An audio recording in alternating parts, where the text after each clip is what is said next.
It's been a while since I've been able to talk about the Cardinals in a positive light.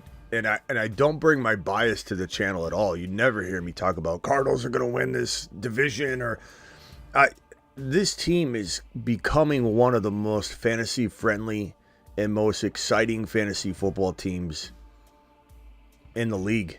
I mean, first of all, the NFC West is stacked. The Rams did a fantastic job in the draft. And anybody wanting to talk about Corum, we can definitely talk about that. We'll do a whole live stream on Corum landing in LAR and how I'm not worried about Kyren. It's going to be a good thing. Similar to the Kenneth Walker Charbonnet, which didn't really pan out like we wanted, but not because of Walker. It was because of Seattle. I'm not worried about it. And I'll do a live stream on that, don't worry. But Marvin Harrison Jr., ladies and gentlemen, is a top 1 to 3 wide receiver in the National Football League in one calendar year. And I'm going to go out on a limb and say he's my number 1 Dynasty wide receiver right now. And I think that Marvin Harrison Jr. probably in redraft is inside my top 5 to 6 wide receivers, top 5, top 6, somewhere around there. I want him in round 2 still. If he climbs to the 12-13 bookend picks, I'm fine with that. Trey McBride, top 2 tight end. Kyler Murray has Trey McBride at top 2, 3 tight end. Marvin Harrison Jr., top 5, 6 wide receiver this year, top 1 to 2 to 3 wide receiver in the future. Trey McBride, future top 10 running back. At what point does he become a top 10 running back per start? I'm not saying he just takes the job from Connor, but Connor's older, injury prone. I mean, this is an amazing move by the Arizona Cardinals. This is a quad right here. This is a quad. This is a quad pancake stack. I don't know what we're going to call it, but we're going to call it something. And we're going to start talking about it right now. The Fantasy Football Show Arizona Cardinal edition of the show begins right now. Live from the FantasyFootballShow.com studios. It's the Fantasy Football Show. Live! Monday through Friday, 8 p.m. Eastern. Smitty is also live whenever news breaks. I'm live whenever news breaks. I'm also live whenever the Arizona Cardinals build an absolute straight-up fantasy football dynasty machine. And right now I'm staring at 4 faces that, in my opinion, are staples in the fantasy football space for quite some time. How does Kyler not produce top 5 to 6, top 5 to 7, top 5 to 8 numbers? I keep throwing 5 in there because whether you think he can't be top 5 or whatever, you think he's more top 8. This is a top 5. Like, at least throw 5 to 8 in there. Like, he could dance at least for a number of games all year. Maybe he at the end of the year he's 20 points away from 5, but he's 7 or 8. I mean, who do we bump out? Burrow, Stroud, a handful of quarterbacks that are right there at the 3, 4, 5 territory. Josh Allen, Mahomes, Hurts, those guys are in my top 3. You might be able to throw Mahomes out. I'm okay with that, but I'm not. Not with Worthy in town. And we'll see where Mahomes' ADP falls now that he's got another wide receiver. But this is one of the most deadly offenses in the National Football League. And the Cardinals did a few move downs and had three third-round picks, took 2 cornerbacks, took Trey Benson, took a tight end. I don't know about that pick. I believe they took a tight end, right? I was getting dinner during that pick, and I was like, what the heck's that? Cardinals are on their way. On their way. And Marvin Harrison Jr., I lied to all of you. I'm sorry. I need to admit that I lied to you all. I told you there's 8 men going to Saturn. And I dispatched, without telling any of you, a 9th pod. A solo pod mission. The leader of Saturn. And the 8 Saturn men are going to be upset when the leader gets there because they have no idea this man's coming to lead them all and become the 9th member of the Saturn clan and Saturn Mafia. And his name's Marvin Harrison Jr. He's on a shuttle to Mars. The Saturn Men. One small step for man, one giant leap for Saturn. You heard it. I'm sorry, I lied. There are not 8 Saturn men. There are 9. And don't think for a second, all you negative Noahs out there trying to act like this man's getting stepped over for Blake Corum. You got another thing coming, okay? No one unseats these guys. Blake Corum could have landed in New York, and I could have cared less in terms of the cuffing value I love. Kyren, same thing. Achane, no one's replacing Achane. Bijan, no one's replacing Gibbs, Bijan, Hall, Kyren, or Achane. And if the overreaction Oscars are going to run away from Kyren, good. I say good, do your worst. I hope you move him into the 3rd round. And we'll get into that later. Man, I'm so pumped about Marvin Harrison Jr. Let's look at his Ohio State game logs here. MHJ, 67 receptions for 1,211 yards, 14 touchdowns in 2023 at Ohio State. 2022, 77, 1263, 14 touchdowns in 2022. This guy brings I guess you would say like a Larry Fitzgerald meets a JJ meets Larry Fitzgerald kind of combo type of wide receiver production to the table, the skill set. There's no wide receiver that could have landed. There's no spot that this guy could have landed in that was more beneficial for his long-term value, but maybe Buffalo. But even in hindsight, the way that the Cardinals are operating and building this team, I am at this point ready to say if I could switch MHJ from Arizona over to Buffalo, I wouldn't do it. Number one, I love both teams. For those that don't know, those are the 2 teams that I follow the most due to family. That's where family's been born and raised. That's where your boys divided, okay? Divided houses. I love Buffalo. I follow Buffalo. I want Buffalo to win a Super Bowl. I follow the Arizona Cardinals. I want the Cardinals to win a Super Bowl. I live in Arizona. Loyalties are torn, but at the end of the day, as much as I want Josh Allen to have an Adunze, a Neighbors, an MHJ, and I do want it badly, I wouldn't move MHJ if I could. Something I might have said before the draft because I wanted Josh Allen to have that player. I think Kyler's going to take a big step forward. A guy I've been critical of in the past because he needed to grow up. And you can either say, Smitty, I thought you hated Kyler. Are you flip-flopping on Kyler? I'm not, but I'm a genuine person that's going to give you an honest take. I could just sugarcoat everything. I could just pretend Kyler didn't need a rude awakening. I could pretend Kyler was on the right track 2 years ago. He wasn't. And I wouldn't even given him his extension that offseason when the Cardinals folded after saying they wouldn't give an extension. But tearing his ACL, going through all that, everything he showed last year, leadership, didn't whine, cry, and complain. We used to call him Kyler Murray here in Arizona. But he's a young kid, and he's been learning. I think he took a huge step forward, and he's got weapons galore. And the Arizona Cardinals are absolutely going to be a freight train to be reckoned with. And Marvin Harrison Jr. has moved to my number 1 dynasty wide receiver. I don't apologize. If I'm on the clock at 2 or 3 overall, I'll take him. In a dynasty startup, you can look at me however you want. You could say I'm reaching. You could say I'm peddling crazy content out. And I don't even know if other people are getting on board that kind of value. But there's no better spot for MHJ to land. He's on an offense that's high octane, ready to terrorize. And they're making good defensive selections right now, promising ones. Cornerbacks, they're going at the draft. They got plenty of draft picks left to go. Monty Austinfort's been trading down and accumulating and doing well. I admittedly questioned his move down in the 2nd round.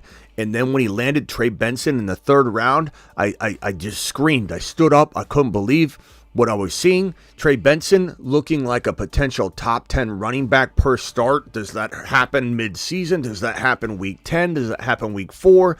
It probably does not happen week 1.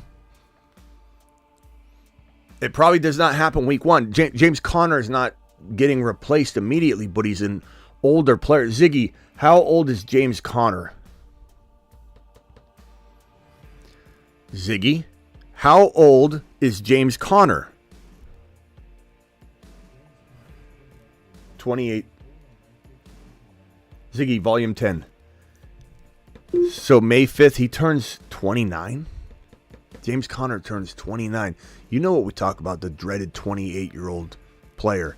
What did James Conner, how many games did James Conner miss last year? Let's pull up our running back stats that we have, and let's see if we can dissect his 28-year-old season. Remember what I tell you every single time we pretty much go live is that a running back gets injured during his 28-year-old season, or he falls off the map even if he doesn't get injured during his 28-year-old season. James Conner missed a string of games. He missed 4 games in a row, struggled very bad, came back on a tear, kind of like Aaron Jones did at the end of the year last year, where you're like left with a little bit of I guess, false hope that this player is going to come back in the next year, and they just had an injury-riddled season. Everything's going to be okay. Don't worry about this player. They just struggled to stay healthy, blah, blah, blah. Here's James Conner's game log. Running back 20, running back 15, running back 6, nice. Running back 36, running back 38, missed a game, missed a game, missed a game, missed a game. 34, 27, 45, by week 11, 4, 4, 1. Week 18, I tend not to put too much stock into, given the way teams play their starters and how things end up happening, matchups, etc. But that's a really strong finish. But the problem is he's 28 years old. We're seeing why we probably can't trust him in 2024, even if he does start the year off, let's say, with momentum and scores like, we'll just call it a safe running back 10, 13, 12. Not going to be unseated, right? Turning 29 years old. Ziggy, how old is James Conner? Let's double check because sometimes he's wrong. Ziggy, how old is James Conner? James Conner is 28 years old and was born on May 5th. May 5th. May 5th is coming up here around the corner. He's turning 29 years old. I like James Conner. I'm not ripping on James Conner at all. I'm merely telling you that we're looking at a player that is likely to drop off. Not next season. This is Benson's a great future pick. We're talking about, I don't know, mid-season at 29 years old. Benson may be the full-blown starter, because even if Conner walks in with some momentum, all it takes is when you have a high octane, high pedigree, highly ranked running back or anybody in the wings waiting, and somebody struggles for even 2-3 games in a row. You throw everything out the window. Teams are not going to be like, "What? He was good for so many." They'll literally be like, "Bring Benson in," and you get forgot about like that in the NFL at the running back position. If he doesn't look the part, he gets banged up at all. They drafted Benson for a reason. Benson will be starting full go by midseason at the very minimum. And if James Conner somehow, some way stays healthy, I don't know that he's productive enough to hold off Trey Benson. And so, like, a worst case scenarios, Benson and him are in some sort of running back by committee that Benson's taking over and transitioning come week 6, 7, 8, or whatever. Benson is a top 10 running back this year per start. Benson in Arizona, high octane offense. I don't even know where we're ranking him in rookie running back ranking. Like, you start talking about rookie, we're going to have to do a rookie mock draft. Number 1, Marvin Harrison Jr. Like, let's not be stupid. Doesn't even Superflex. It's Marvin Harrison Jr. You should have taken care of your quarterback situation. I'm not drafting a quarterback number 1 in a Superflex rookie because people tell me to. I'm a different breed. I'm taking MHJ every time. Now, JD5's probably my 2. Neighbors is right there around 3. And then when we get to Adunze, Bowers, it's now in quarterbacks, obviously. And I'm different when it comes to Superflex because I'm not going to be a starving Marvin, no pun intended, when it comes to quarterbacks. But if you're in a bind, then we would negotiate a different plan of attack for you if you were in dire straits at QB. But once we get to like, and let's go one QB for a second, rookie. Once you get past Neighbors and you start looking at Odunze and Bowers, this man's name is going to start coming up. This man, Jonathan Brooks too, in Carolina is great, but this man should be the number one running back off the board in rookie fantasy football drafts, whether it be Superflex or one QB. That doesn't matter. Where he goes is going to matter a little bit based on inserting quarterbacks in. This man is a top 10 running back per start. This man very much you could compare to like a version of Breece Hall in the right offense, and he fell into the right offense. I give you Trey Benson, Mars man extraordinaire. He's on a shuttle to Mars. Mars man. Loads dropping and spinning aimlessly in space. 2 Cardinals on the Mars men list, ladies and gentlemen. I couldn't be more ecstatic to bring you. No, his name's not McBride. We're just cheating and copying and pasting. Benson. Look at him. What an amazing Mars men list, I must say. We're going to have to run this back for good measure. I just want to get it all on here. Do this live with you guys. Let's run it back one more time for good measure. I give you the Mars man, newest edition, extraordinaire. Check him out. He's on a shuttle to Mars. Mars man. Trey Benson, top 10 running back per start. Loads dropping and spinning aimlessly in space. Jeez, man. Brooks is also a good addition. I could see Brooks hitting the Moon Man list potentially still. Let's put MHJ stats aside real quickly. McBride didn't even have touchdowns last year. Imagine if he did. He had 81 receptions for 825 yards, three touchdowns. I think that 3 could go to 7 or 8 at a minimum. 950 to 1,000 yards. Could be one of those like 10-10, 1050, 1,080, 1,000, 1090 type wide receiver, tight end / wide receiver seasons for him. Give him like 95 receptions. It's going to be a great year for McBride. Trey Benson's stats from college, if you want to see how he was doing, how is he fair catching the football? What's that going to look like? Well, he did pretty good. 13, 20 receptions. You're talking about a college season. You're talking about a class that did not wow across the board in terms of pass catching for the most part. And if you look at the top section, that is his rushing stats. And the third line on the top section for rushing, he had 156 totes for 905, 5.8, 14 touchdowns on the ground. But he caught in 2023 20 receptions for 227 and 1 TD. He can catch. While the stats don't really tell you, he can catch. He's fantastic. And I think you definitely want to make sure that when you get past Marvin Harrison Jr. and Neighbors in a 1 QB rookie draft, you're strongly considering Benson. Odunze too. I have no problem going Harrison, Neighbors, Odunze, or Harrison, Odunze, Neighbors. And then Brock Bowers, because there's no quarterback yet in LV, which I think they'll solve in time, right? And this is Dynasty conversation. We're on the main channel, but I'd probably go Benson. Then Brock Bowers. And then Jonathan Brooks. Or Benson, Jonathan Brooks, Brock Bowers. No one's saying Jonathan Brooks isn't a fantastic player in his own right. And I love both these running backs. Wow, what a surprise. Mediocre running back class. We just got handed 2 potential top 12 running backs. Jonathan Brooks could take some time, but when you really think about it, it could take him till half the season, maybe week 8 before he gets on his horse and he's going. Well, that might be where Benson's at too, because he's got James Conner needing to break down, get injured, or just start to slow down. So kind of a same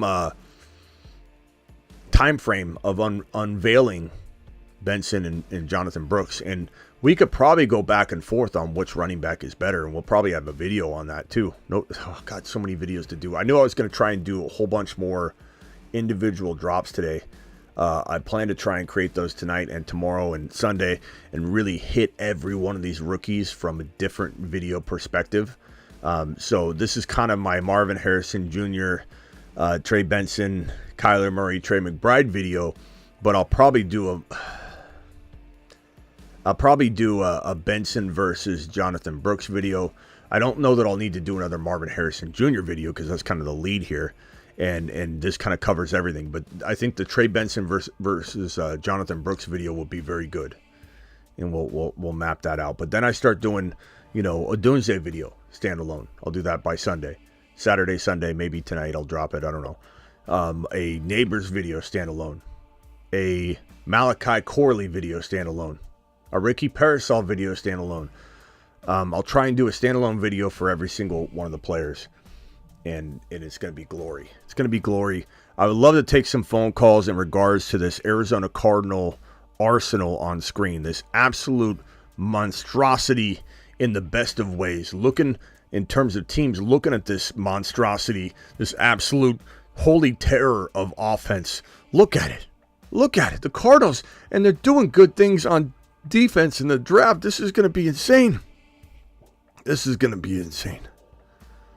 This is absolutely ludicrous. Dial into the show. Dial into the Attic phone lines, formerly known as Grindhouse. The Attic. Dial in. Call into the show. Call into the show.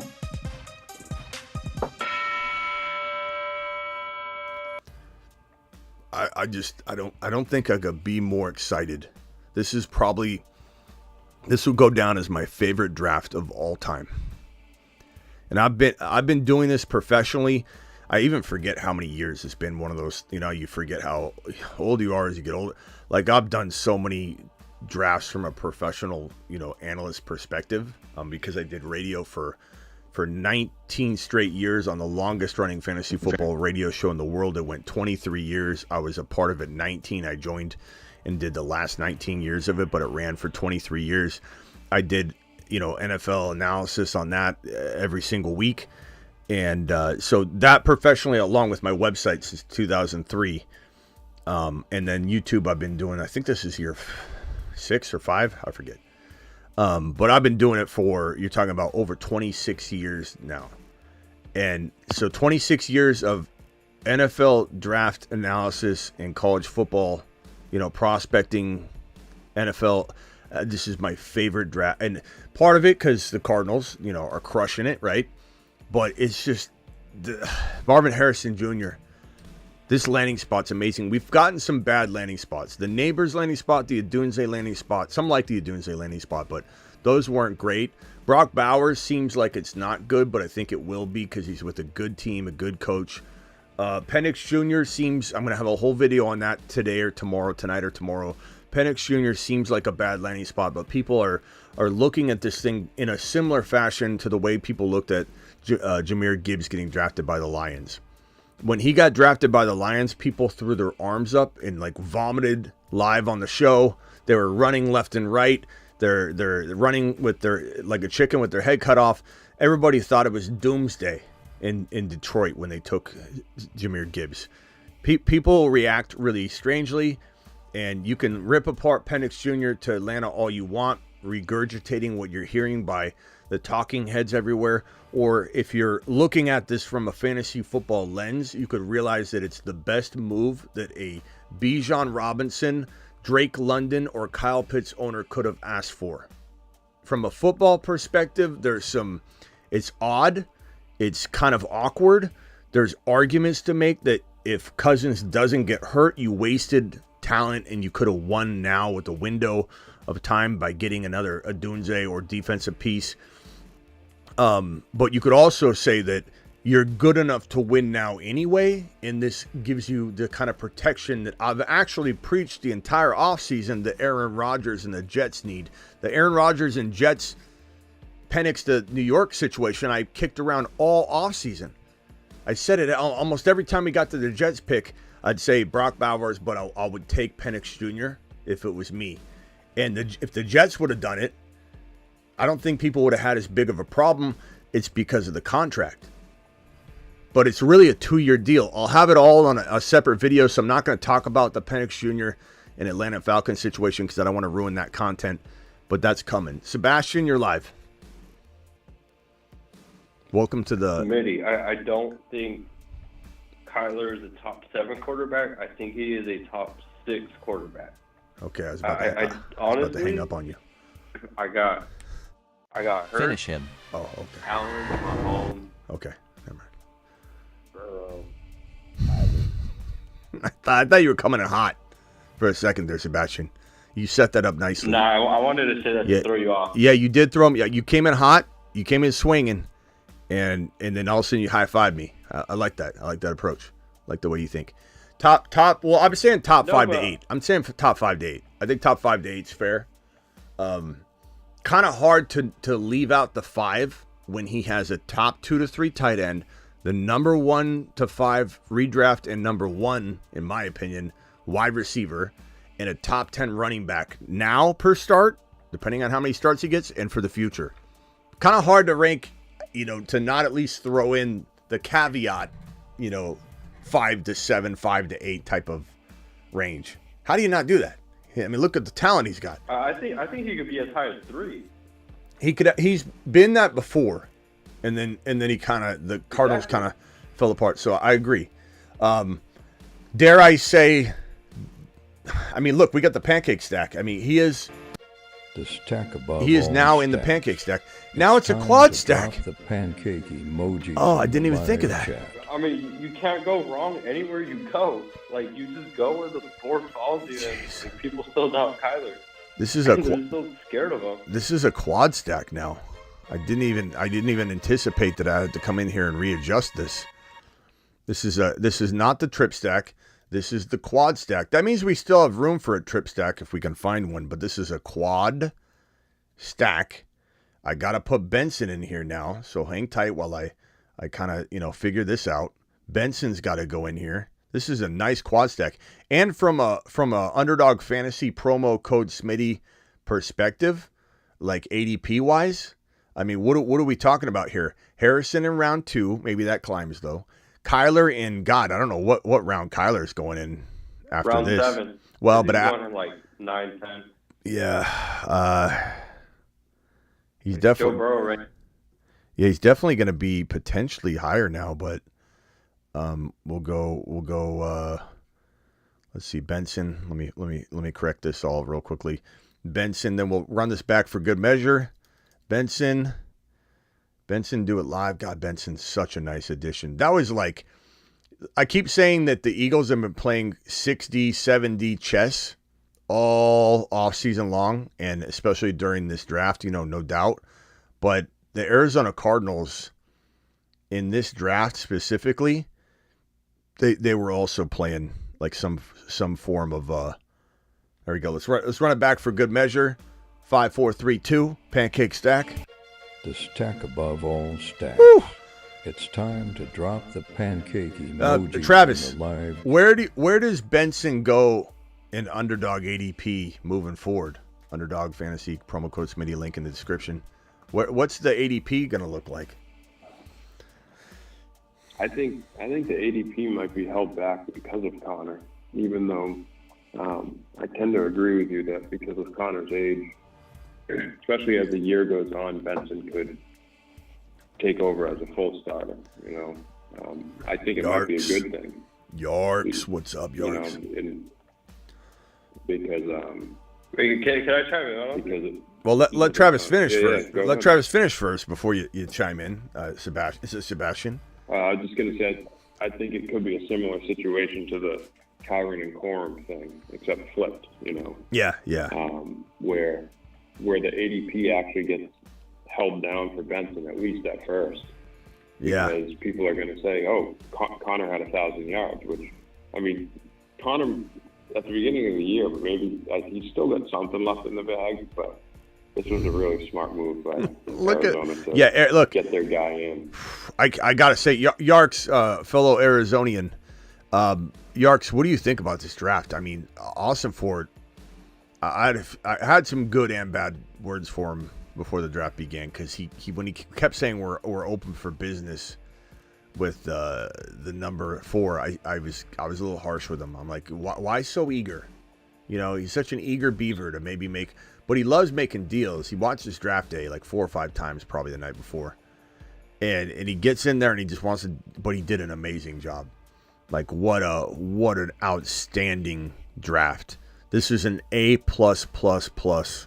draft. Just best draft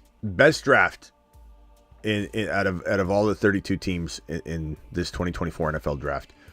To walk away with a top 10 running back, really, that's being conservative. Like he's got a lot of potential. This is a lot of like versions of Breece Hall kind of in this kid. And I'm not going to put him above Breece Hall. I'm not saying top 5, but calling him top 10 is very generous and cautious of me. So top 10 running back per start. No one's saying he's unseating Connor right away. And to Travis's point, that could keep his value down quite a bit. But Marvin Harrison Jr. alone, even if you just took the cornerbacks that the Arizona Cardinals took and you just kind of went kind of quiet, you know, through the rest of it, you didn't do anything splashy. Like this is flashy and it's a big splash. Then you probably still get an A. Like just having Marvin on your draft board makes you have like an A. Like you almost can't screw up the remaining part of the draft. But the fact that they got all, I mean, this is unbelievable. This is the future of the NFC West. You can laugh at that all you want. I'm very objective and unbiased with the Arizona Cardinals. You never have heard me ever predict them to win the division, or I've been very critical of Kyler. You haven't heard me speak like that before, so you know I'm only coming to you and emphasizing this if I feel this way about the actual situation itself. If I'm such a biased person, why am I able to talk about division rivals with such authority and passion? Oh, I love Kyron. I love what the Rams are doing. And everyone thinks that I just hate the Niners because they're in the same division. That's not the case. Everything you hear me say negatively about the Niners is always Kyle Shanahan and John Lynch driven. That's all it is. It's all it is. And people can say what they want about me being a hater. Yark says, glad we didn't overthink the Marvin Harrison pick at 4. We kind of knew on draft day when when Kyler Murray tweeted, the Cardinals, I think, first said they're probably not moving the pick, and then Kyler Murray tweeted first, I think, today's going to be a good day, I can feel it, or something, you know. And then all of a sudden the Cardinals said they weren't trading the pick, and you knew that they had picked up the phone or texted Kyler and said, we're not moving the pick, we're taking Marvin Harrison Jr. And so Kyler was just pumped, and you knew they were kind of staying still. And this was a great move. If this was me, I wouldn't have even hesitated. Marvin Harrison Jr. all the way. And I did say that if Monty did get crafty, creative, and wild, that we better land a Dunze or Neighbors at least. And I'd be okay if we ended up having a Dunze and somehow a Trey Benson because of it. But now we got Trey Benson and Marvin Harrison Jr. I just can't wait. This is going to be a match made in heaven. It's unbelievable. I'm so excited for it. Jonathan Brooks and Benson. Sandu, that's a tough call. I say Benson probably because Brooks is coming back from a injury, and you're also seeing Benson planted in an amazing, potent, high-octane offense. And while I am excited about Carolina a little more today than I was at the beginning of the day, because they got Jonathan Brooks, Leggett in round 1, this is a lot of help and support to give Bryce Young. So I'm very much intrigued, actually, to reevaluate the Carolina Panthers, not from a playoff perspective, but from this might not be as bad of a progressive year for the sophomore quarterback. What was the tight end pick? How do you feel about that? I know it's kind of an afterthought with the other guys, but is he just a depth piece? Because I know there's still guys like Cade Stover and Jatavion Sanders, and do you think he just fit their scheme? They like him because of that? Or, hey, Yarks, he's more of a blocking guy. Yarks, what are we thinking about that tight end selection? I was a little bit baffled by it. It wasn't crazy. It was a third rounder. But, would I've rather taken another shot at, everybody needs depth, right? But in the third round, would I've rather taken another shot on another defensive piece just to shore up the most difficult, struggle we have is a corner too. We got two corners, right? So two corners and a. Did we get two? Didn't we get two corners? Yeah. Was it two? I think it was two. I say this as a massive Corum homer. He's the backup to Kyren, says Bros Pros. Running back B to a running back A. Rams had no one to back up Kyren. Think. I agree. I think people are going to be. But this is great news. I want everybody to know the Blake Corum to the Rams situation. I think when. I didn't mean to close that one. Giovanna, thank you for the super chat. Smitty, it's your boy Thomas again. So now do I take Wilson at 11 and Harrison at 14? If you get Harrison at 14, I don't think he'll be there anymore. I'd take Harrison before I take Garrett Wilson, bro.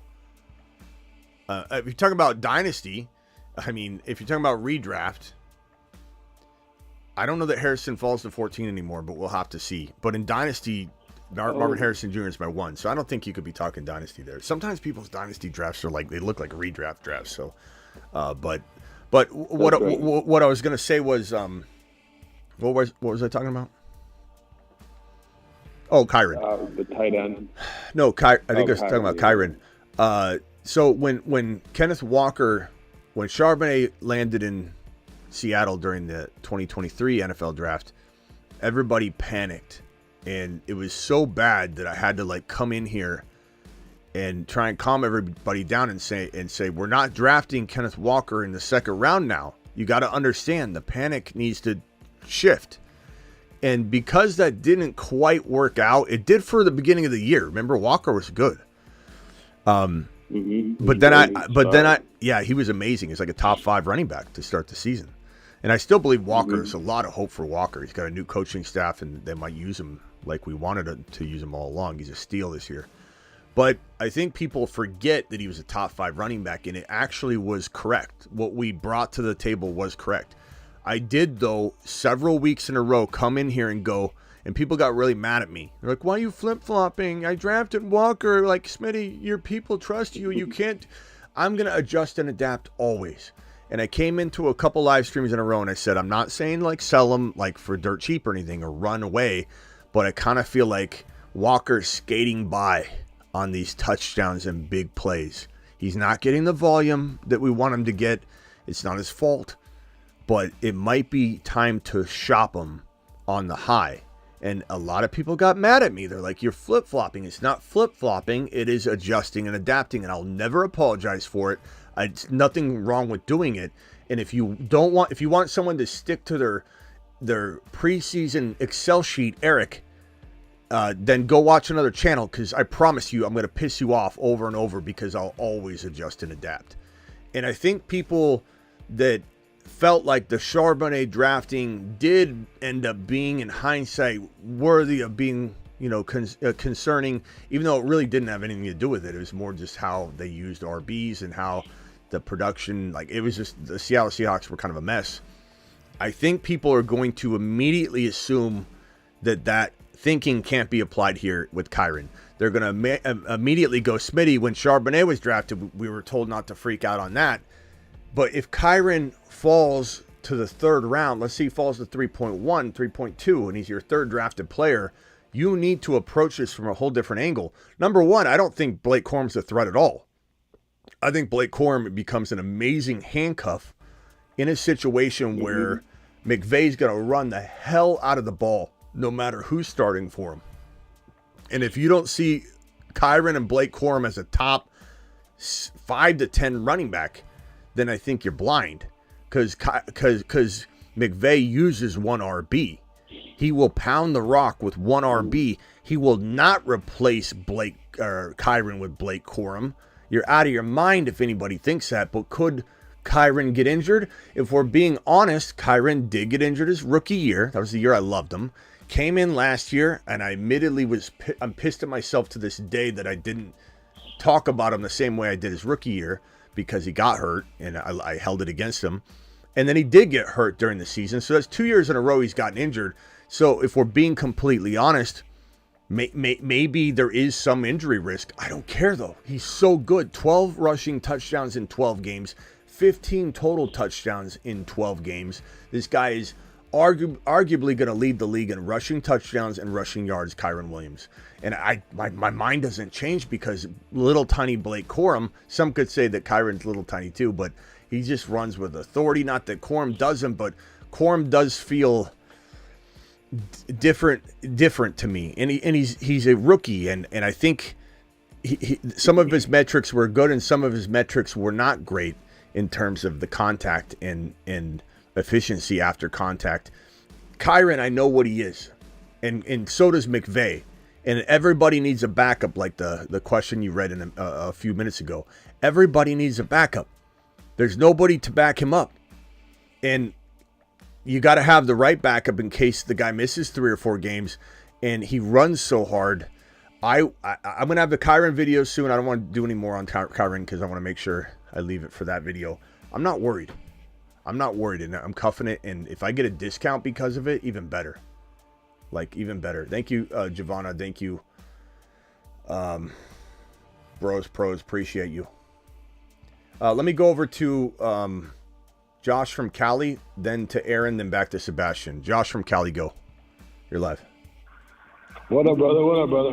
Man, I'm feeling you tonight, Smitty. Good shit, man. I know you're happy. I know you're happy with Cardinals landed your boy, man. And that running back. Good for you, man. Good for you. I'm excited, Two questions for you. I bet. 2 questions for you. First one, if you can clear that whiteboard off and put some names on it, if you got time. I don't know what your schedule's looking like. But whose quad stack is better, in your opinion? All right? Running backs combined, obviously, so it's 5 players really. But the Detroit Lions or you guys? Whose quad stack is better? That's my first question. So I don't hate Goff first and foremost. I want to make sure everybody understands that I'm not saying that. But Kyler, I give the advantage to Goff. Goff can get there, but I'm giving the check mark, at least one check mark. Gibbs and Benson, I think you got to give at least 2 check marks, maybe even 3 for Gibbs. I'm going to leave it at 2 for now. And who knows what the check marks even mean at this point. MH, what is going on in the background, bro? You blowing your nose? What is going on? Oh, shit. My bad. On the highway. What is that? Is that the highway? Is that the window down? What is that? What is that? That's my late night ritual. That's that Cali. That's why we live in Cali. That's the reason. Okay. All right, hold on. So then you got St. Brown, and I'm not saying St. Brown isn't amazing. So, but I'm gonna say MHJ is gonna get a check mark over St. Brown. He's just in a different tier. Then you've got McBride versus Laporta. Laporta's gonna get the check mark but I don't know that it's 2 over McBride. Whoops, I didn't mean to give him. No. So if we're doing stars or check mark differences, I mean, so you got a slight advantage over on the Lions side, but this could change, if Benson becomes so much better than we think, and let's say this could be something along the lines of tied, but Gibbs is just, weighing this Lions side down. Mute yourself if you could, Josh, because that's really loud. What is that? I think he's by the freeway or something. I'm not sure. By a noise, by a car, or by a. Hey, but real quick, last question, real quick. Justin Jefferson, would you trade him? Would you make an offer if you have Justin Jefferson for the 101? I mean, I'd take the 101 over Justin Jefferson. But would I try and get more because the market probably more times than not will allow you to get more? Absolutely. But would I rather have MHJ over JJ? Yes, already I would rather have it. Wow. Yeah. Wow. All right, later, bro. Brother. All right. Aaron, you're live, my man. What's up, Aaron? Hello there, Smitty, because I heard you talking about Carolina, so I had to, jump in a little bit, because night one I was not happy with Leggett. I just want to get your opinion on what do you see in a fifth-year senior with no track record other than having one good season, where historically receivers that are fifth-year seniors don't really produce in the NFL. I understand this helps Bryce. Like, I'm all for like getting weapons for Bryce to help him get to where he needs to be as a franchise QB. But it's like, bro, like why him over Ladd? Like, I really want a Ladd there, but it's like, why? Like, I'm just trying. Like, I would give him a chance, but I'm just trying to get like your take on what does people see in Leggett. Like, I just don't see it unless I'm missing something. Well, okay, so first of all, you're not wrong in feeling that Ladd might be like safer and better. If it were me, I would lean Ladd McConkey. I think it depends on the situation, though. You know, I think that that situation in particular. I don't know if Ladd McConkey's the right fit. I don't know that Ladd McConkey is the right fit in LAC though. Like he's a good fit, but like in Buffalo it would have been a lot different. In a few different places, I could see him being Puka Nacua like in a way. I think the Chargers are going to be tough because I don't know what their passing attack is going to look like, and if anybody has paid attention to anything I've said on Harbaugh, it's been almost 100% dead accurate. It's going to be a very bland, boring system. And people can keep saying, didn't you see what he did in San Francisco in 1805, Smitty? Like, you can't talk about that the way you do all the time, Bob, because we have a recent track record of him in college and the way he's set in his ways. He's bringing all that into the NFL. Like, what more can I tell people? I've literally called this thing to an exact T. He got rid of Keenan Allen for a ham sandwich. Let Mike Williams go. Not saying he's the best thing ever. Let Everett go. Not saying he's the best thing ever. He's cleaning house. Let Eckler go. Not saying Eckler has the same skills left, but he's letting everyone go. Ham sandwich for Keenan Allen. And everyone's like, well, he's cleaning house. He's going to bring in neighbors. I said, no, he's not. He's going to draft Joe Alt. People said, no, he's not going to draft Joe Alt. Joe Alt doesn't even fit what's needed on that offensive line. Then you got to move people around. He doesn't care. He'll line up his offensive line in alphabetical order if he wants. Then he comes into the locker room, makes it alphabetical order. No grown man wants assigned seating. This is not college, and he thinks it is. And what does he do? He passes on a wide receiver. And I like McConkey a lot. And he's going into a situation where there's tons of volume to be scooped up, right? But what has he done at all this offseason that makes you think he'll do what you think he'll do? So if you think he's just going to throw McConkey in there and be the number one, I'm not saying he won't. I'm not saying McConkey's not good enough to grab that job very easily. But guys, we're pretty much being told to tread lightly, right? Over and over and over. So for me, I don't know that I love McConkey where he is, but I do like McConkey. I think this fits pretty well because I think this guy is the kind of wide receiver that can, Bryce Young says, F it, he's over there somewhere. And this is the kind of guy that can get those kind of passes and pull those kind of balls in. And I think that you're right that historically a receiver that's played this many years, and what he's trying to say is this guy's an old man. And you're not wrong. He just turned 23, but that's not that old though, bro. He's like a young fifth-year player. So, in one respect, you're correct, but at the same time, he's 23 years old. It's not like it's the end of the world. He just turned 23. So basically the beginning of the year started. He was 22 years old. Some guys are 21. It's not the end of the world. He's 23 years old. And some guys they get used finally. And, it's not his fault, but he finally got utilized. And he did a damn good job, bro, when they finally threw the football to him. And you can hold the fact that he has a short resume against him. That's a long resume, but very little usage. Or you can just say, let me pop the film on and let me see if there's an outlier here. And I believe there is an outlier here. And it's not like because of his past, it'll be held against him. He's being asked to be the number one wide receiver here. So there's no, will he kind of skate through? Will he get the volume? He's going to get the volume. So I believe this is going to be an outlier to your concerns. I think 71 receptions, 1255, and 7 tutties is something this guy could do on the regular in the NFL. And I think he may not be Mike Evans good, but he's like in that mold, and who knows where his ceiling could be. It could be DK. Could he be DK? Sure. Is he kind of one-dimensional like DK in a sense? Maybe. But could he develop into a better route runner? Sure. Does he need to learn to read defenses? Sure. But, bro, he's over there somewhere. Let me throw it up there. Legette's that guy.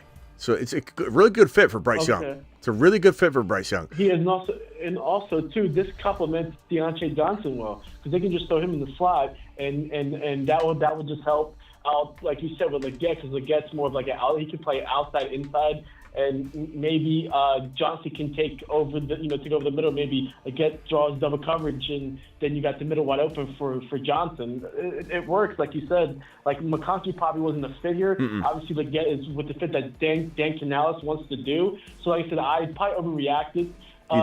Thursday night at Buffalo Wild Wings, just because he's one of the players I didn't like coming into the draft process. But like you said, you got to give him a chance. Like, did you storm out? Give him a chance. Did you storm out of Buffalo Wild Wings? Yeah. Did you smash the plastic glass against the wall and disrespect the waitress? No, my girlfriend was like, "Dude, you're leaving me." Like, the day was closed, but they listened and watched the end. But it was like, she's like, "You're leaving me." I'm like, "Well, like I'm not happy with the pick, call back in. But like I definitely overreacted. Hey, Perps, call back in. Perps, you called in, and for some reason it dropped right away on me. Okay, bro. I appreciate you, Aaron. Take a nice deep breath, relax. Understand you're not winning a playoff game anytime soon, but you're building something. Okay, hopefully, No. I do give you guys like an A- draft. you like your team was an F. Appreciate it. Yeah, your team was an F walking into the draft. I feel like you did a great job separate from the team, and Jonathan Brooks is a freaking gem. I love Jonathan Brooks. Yeah, I love that pick. Yeah, none of those social media, but I loved it. Hey, I like Bryce Young a lot too coming out. I admittedly did, and maybe there's some hope for him. Man, maybe they can support him. So get excited for like a nice little enjoy the climb, bro. Like the Cardinals. Look how happy I am. Look how happy I am today because I will weather through everything. You know. All right, later, bro. That's music to my ears, Smitty. I really appreciate it. Thank you. All right, yeah. Goodbye. George from the Bay. Perps, call back in if you can, pal. George. Yo, Smitty, what up, man? What's up?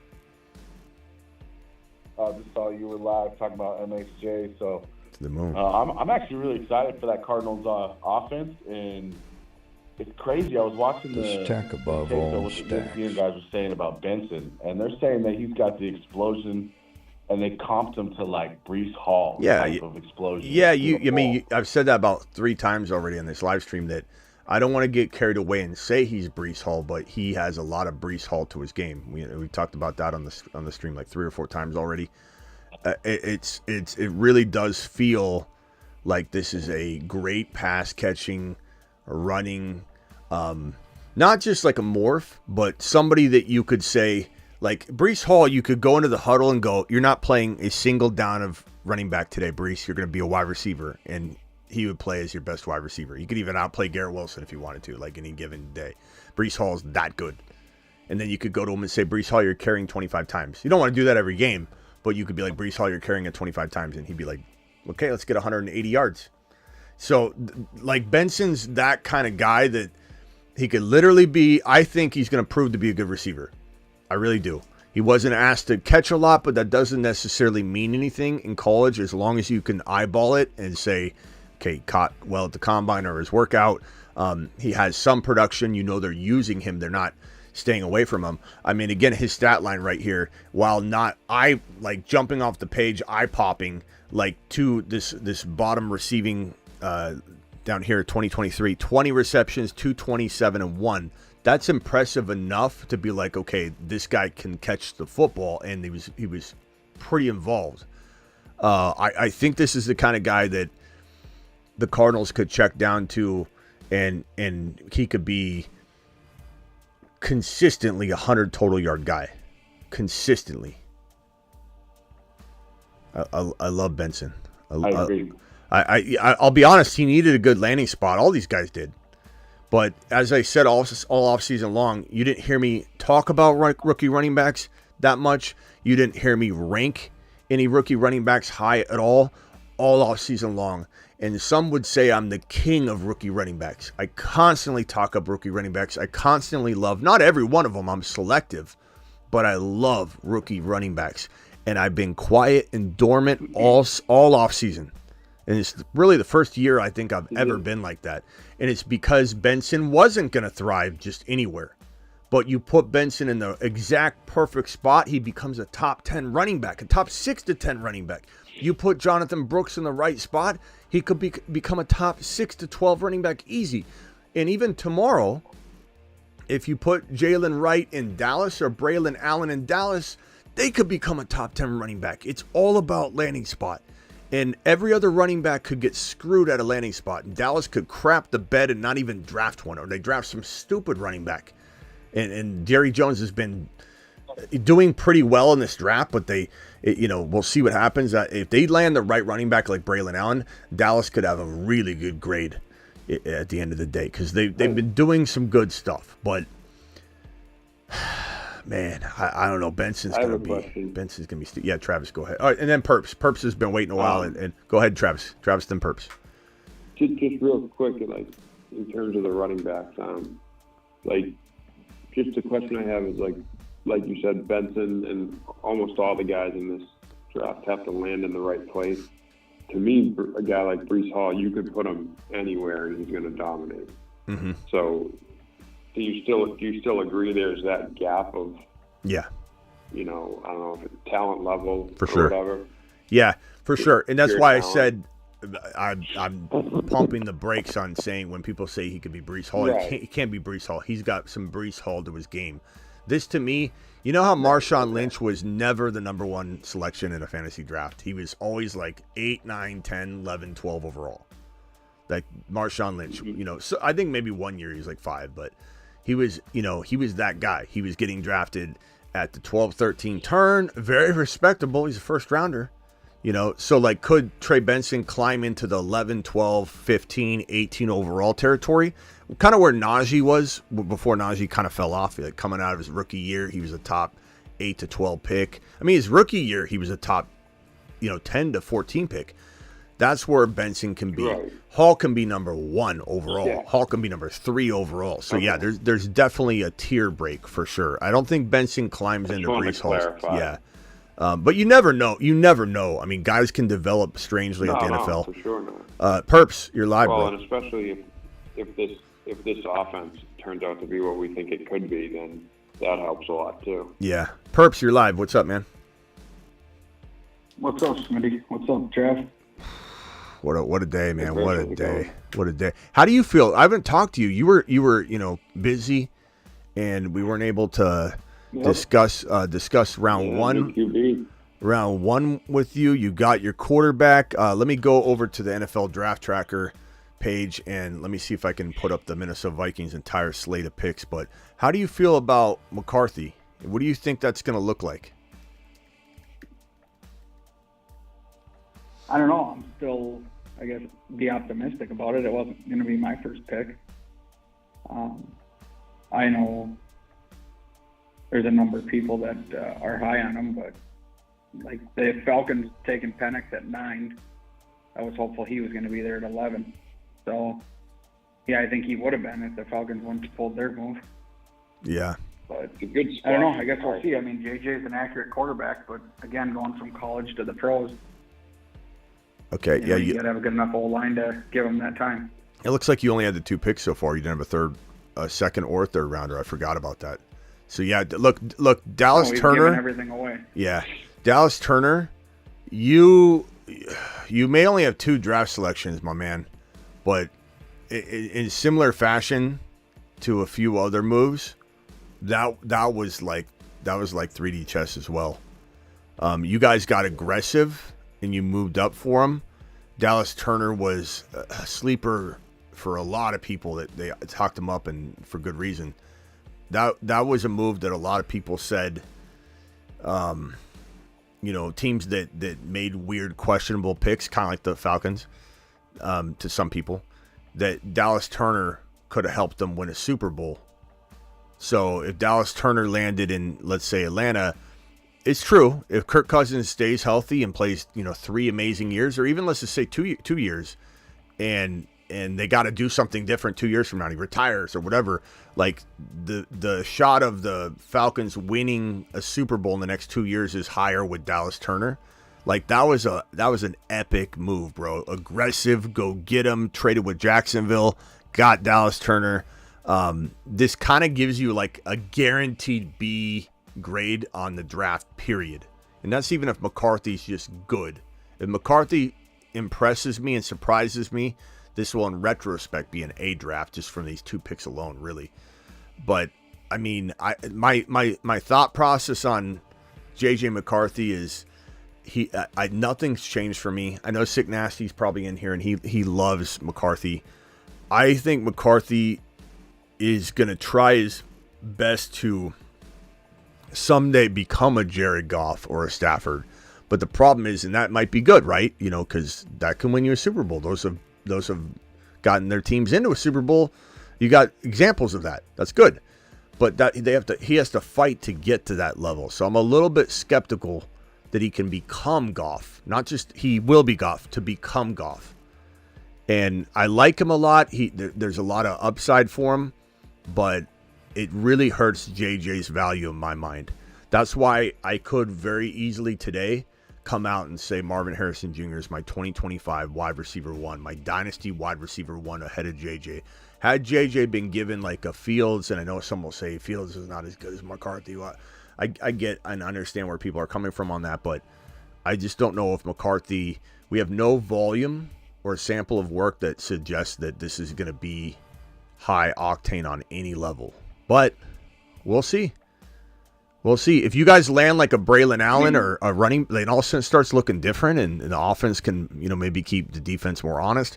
And McCarthy could prove me wrong. I mean, Tom Brady had a 2,400-yard season, I believe, as his biggest college football yardage season ever. And so, imagine me on a live stream talking down Tom Brady, because we all would have been if a team took Tom Brady to start. We'd be like, oh my God, this guy 2,400 yards. That's his biggest college season. Look at him run the 40. Looks like a complete, so who knows? Who knows? Small and scrawny too. Yeah. He looks so like everyone always does a side by side of him at, what is he, 44, 45? They do a side by side of Tom Brady at 45 and when he was 18, 21-year-old, whatever. And he looks healthier, looks stronger, he looks younger.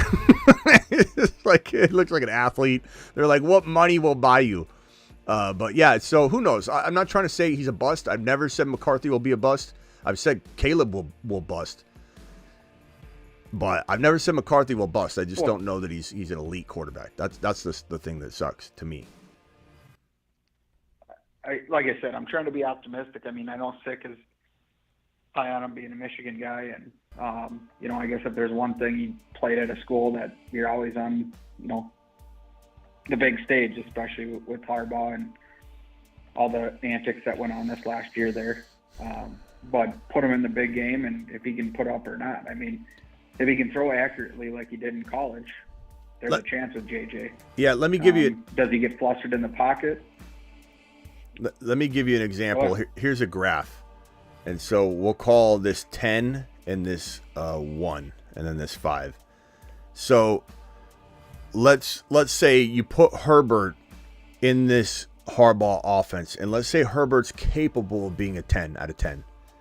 You're probably going to always get this 6.5, maybe I'm being too hard, maybe it's 7, type of output, almost like if your car could go 100 miles per hour, you're going to only drive at 70 and you're going to race it at 70 miles per hour. Maybe that's even a better example of this. If I just say, here's a car and here's the speedometer and here's 0 and it goes all the way to 100 miles per hour. Harbaugh's never going to drive Herbert over 70. And if you put MHJ, this is Herb's. You put MHJ in this offense, his max will be 70, but Harbaugh would get all 70 out of him. And so Herbert and J.J. McCarthy are probably no different in Harbaugh's offense. And people get so mad when I say that, and I think maybe that analogy explains it even better.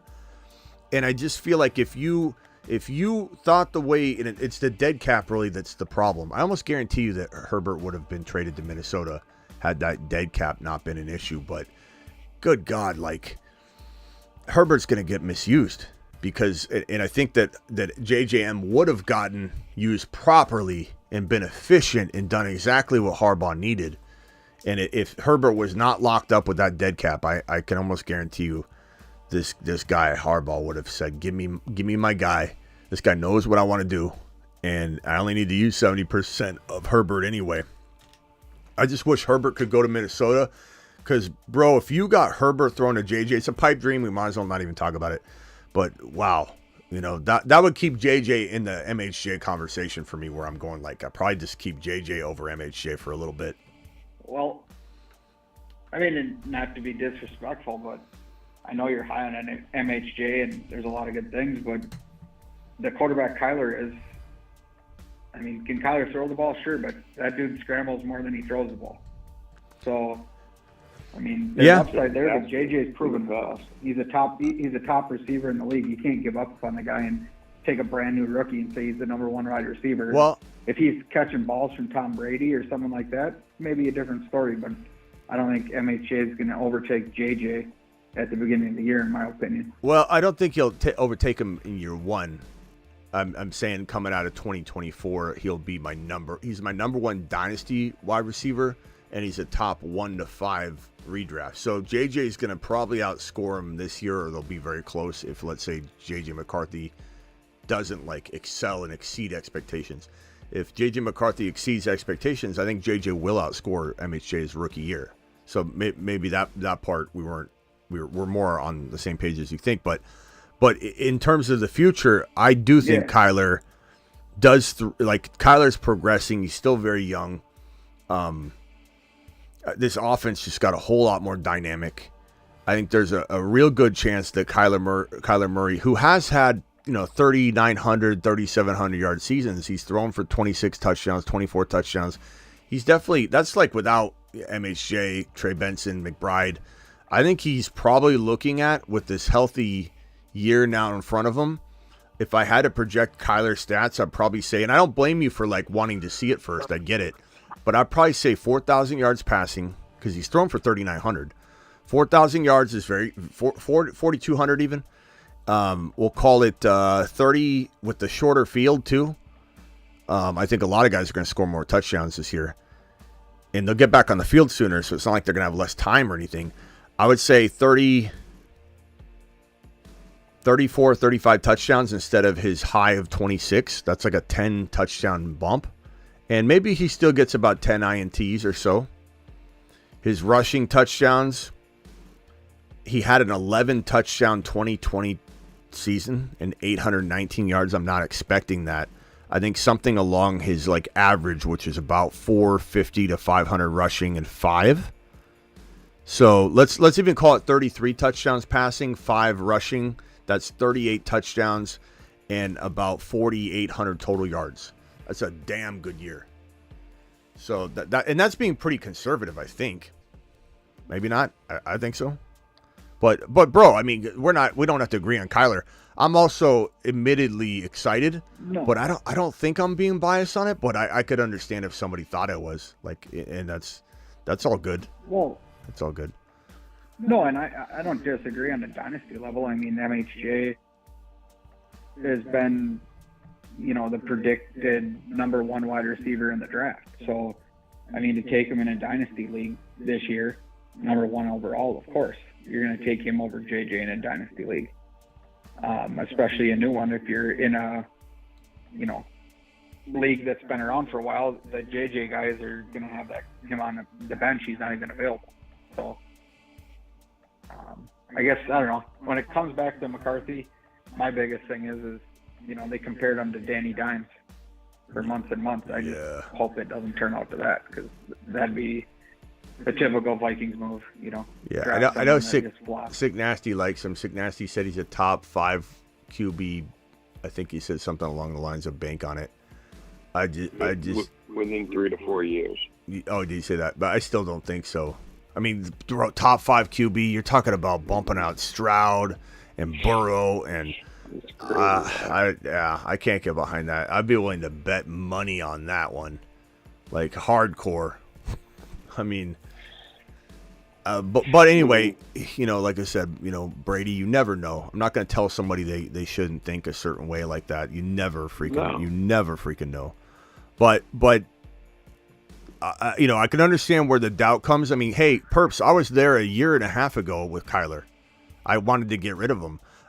What I said, though, which I stand by, is that what are you going to do? You know, similar to the Niners situation. Like when I say Kyle's the problem, I'll admit, like, what are you going to do? Who are you going to bring in that's better? I don't know. I don't know the answer to that. If you show me some options, I can tell you. But like Kyler, if the Cardinals had gotten the number 1 pick overall, I believe they would have traded Kyler and they would have went the Caleb route. And thank God they didn't. I did not want that. And so it was a blessing in disguise that the Houston Texans did so much more solid than they were supposed to. Because Vegas, when the year started, had a projection that this Houston Texans pick right here, or this reverse order of the playoffs, this was supposed to be number 1 overall, and they made it past the wild card round and lost in the second round to the Baltimore Ravens. So it ended up being, if I could go back to the draft, let me go here and click on the NFL draft. It should be right here. Ended up being this, where is it?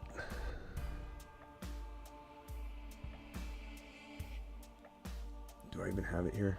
So it ended up being here. Here's the draft order. Well, while you're looking, it ended up being this 27 overall, or no, I'm sorry, not 27. It ended up being this. The Cardinals traded down though, didn't they? What pick was it?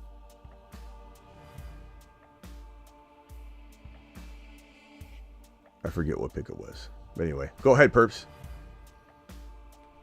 I was just going to say, but while you're looking at that, I mean, I'm optimistic just for the sense of he's not a bad quarterback. It's not like he's a late round quarterback or he was a bubble quarterback. So, I mean, he was figured into the top group. So I'm excited about that, and I still stand by the fact that I'm not the only Vikings fan that would say it, but Kirk Cousins, he wasn't coming back. We weren't going to pay him the money that he demanded to put up the same numbers he puts up. That's not going to be enough to get us over the hump. Yeah, I think Ron says, Perps, you don't playoffs or make us a competitive team. Ron says, Perps, you don't sound happy about. He's probably tired, but Perps just answered that because I was going to ask you, do you regret wanting to get out of the Kirk Cousins business? And you just answered that because you made it pretty clear, and I don't necessarily disagree with you that what was there wasn't working, regardless of how good the numbers were. The Vikings had to change directions. The only thing I would say is like this Aaron Jones thing. I mean, maybe that's just to help develop, so it's okay. But I mean, yeah, and I don't necessarily agree with all the moves they made. Yeah. But at the end of the day, you can't pay Kirk that kind of money to be a steady Eddie quarterback, and you're finish top in the league or in top in your division, but can't make the playoffs or go far in the playoffs. Then what money are you paying for? It will be really interesting to see what happens if Kirk Cousins has any sort of misstep or if he gets banged up. And you might even have, I mean, if you're Atlanta and you're winning games, you have to put Penix in. If things are on the struggle bus track and we're like, what is going on? How did this go?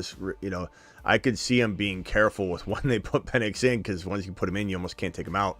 So it's going to be a very, very touch and go situation if there's ever any reason that Penix Jr. has to come into the game.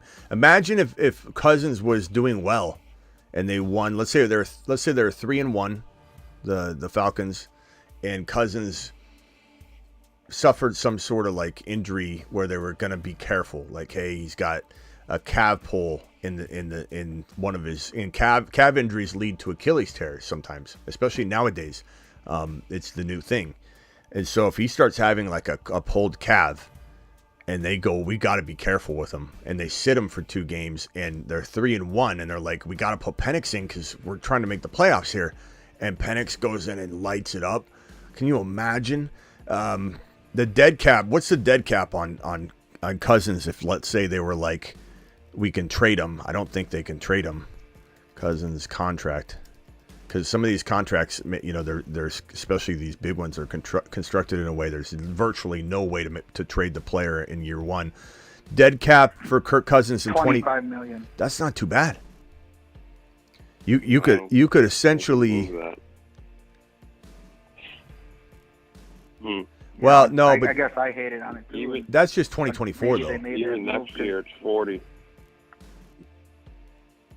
Even next year it's only 40, which is getting higher, but they can move it. Yeah. So God, you know, dare I say, and I don't say this. Interesting. Dare I say this? I know Ron's gonna turn over in his grave on this, but dare I say that there's a dilemma that happens at some point. I'm not necessarily trying to say it's going to go one way or the other, I guess, but I believe there's going to be a dilemma at some point where Penix has to go in. Don't you? And then what the hell do they do if Penix lights it up? Because you don't you think Cousins was more of an Arthur Blank move, and we know Penix was a Zach Robinson and Raheem Morris move. They loved him. Yeah, it almost looked like they made that selection without talking to Arthur, and Arthur wandered down onto the war room floor, and they show that video clip, and Zach Robinson, or no, it was the GM, I think, was going like this. He's like, yeah. And he's like, yeah, fun though. And he's doing these like motions as if he's like showing him how to like put an oven in the pie, or an oven pie in the oven. Sorry, oven in the pie. Oh no, it looked like he's trying to put the oven in the pie. But... The description. So he was like, you do this, and Arthur Blank's like, okay, keep explaining, because he looked like he wasn't having it yet. He's like, I still don't understand, but keep going until I understand it. Keep explaining it to me. He was not.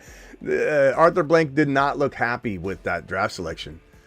But I'm gonna have a video on this, so I don't really want to go too much into detail because it's gonna ruin the video. But I'm gonna pretty much go full throttle on everybody needs to relax and stop acting like Penix Jr. isn't the most amazing thing for fantasy football, Atlanta fantasy football. Like, you got a Bijan Robinson, a Kyle Pitts, or a Drake London share. What in the hell are you complaining about? You now have a guarantee that what happened to Garrett Wilson and Breece Hall last year, even though Breece Hall recovered, you will not have happen in Atlanta. So what is everybody upset about? And if anybody approaches it from just a football perspective, I get it. You know, and someone that loved Penix Jr. to the degree I did, you don't think I was a little disappointed that he doesn't get to go right out onto the field in week 1? But again, I kind of feel like this is the best thing for him in hindsight. And similar to the Jahmyr Gibbs situation when he was drafted and people were freaking out, like I think everyone just needs to like realize that this looks cloudy, let the dust settle. And Kirk Cousins is 36 years old. Ziggy, how old is Kirk Cousins? I think he's 36, right? Kirk Cousins is 35 years old and was born on August Ziggy 19th, off. He turns in August 19th. He turns 36, so he enters the season at the age of 36. I'm not saying he can't play. I mean, look at Tom Brady. But that is an age where not everybody Tom can. Brady is Ziggy off. years old and was born on August Ziggy 3rd, off. 1977. Ziggy off. You made your point. You made your point. Ziggy, you're fired. I think Ron hacked in there and made sure that he read off the 10-year difference. Don't count out my Kirk Cousins. There's a 10-year difference. Tell him, Zigmeister. And so he interrupted. That was classic. So there is like a potential, 8-year, 9-year like window where Tom Brady did it. Like, so why does Cousins, not get to do it? But Cousins doesn't feel like he's knocking on the door of an 8-9 year left type of venture. He looked like he was like, I'm getting one more contract and I might not go through it all. That's my vibe anyway. And I don't know if you feel differently than that, Perps, but it feels to me that it's like a 2 to 4 year window for Cousins in his mind. And this contract is really built for 2 years. The out is in 2027, but like we just pointed out, this dead cap. The dead cap. The cap hits 25. The dead cap's 90.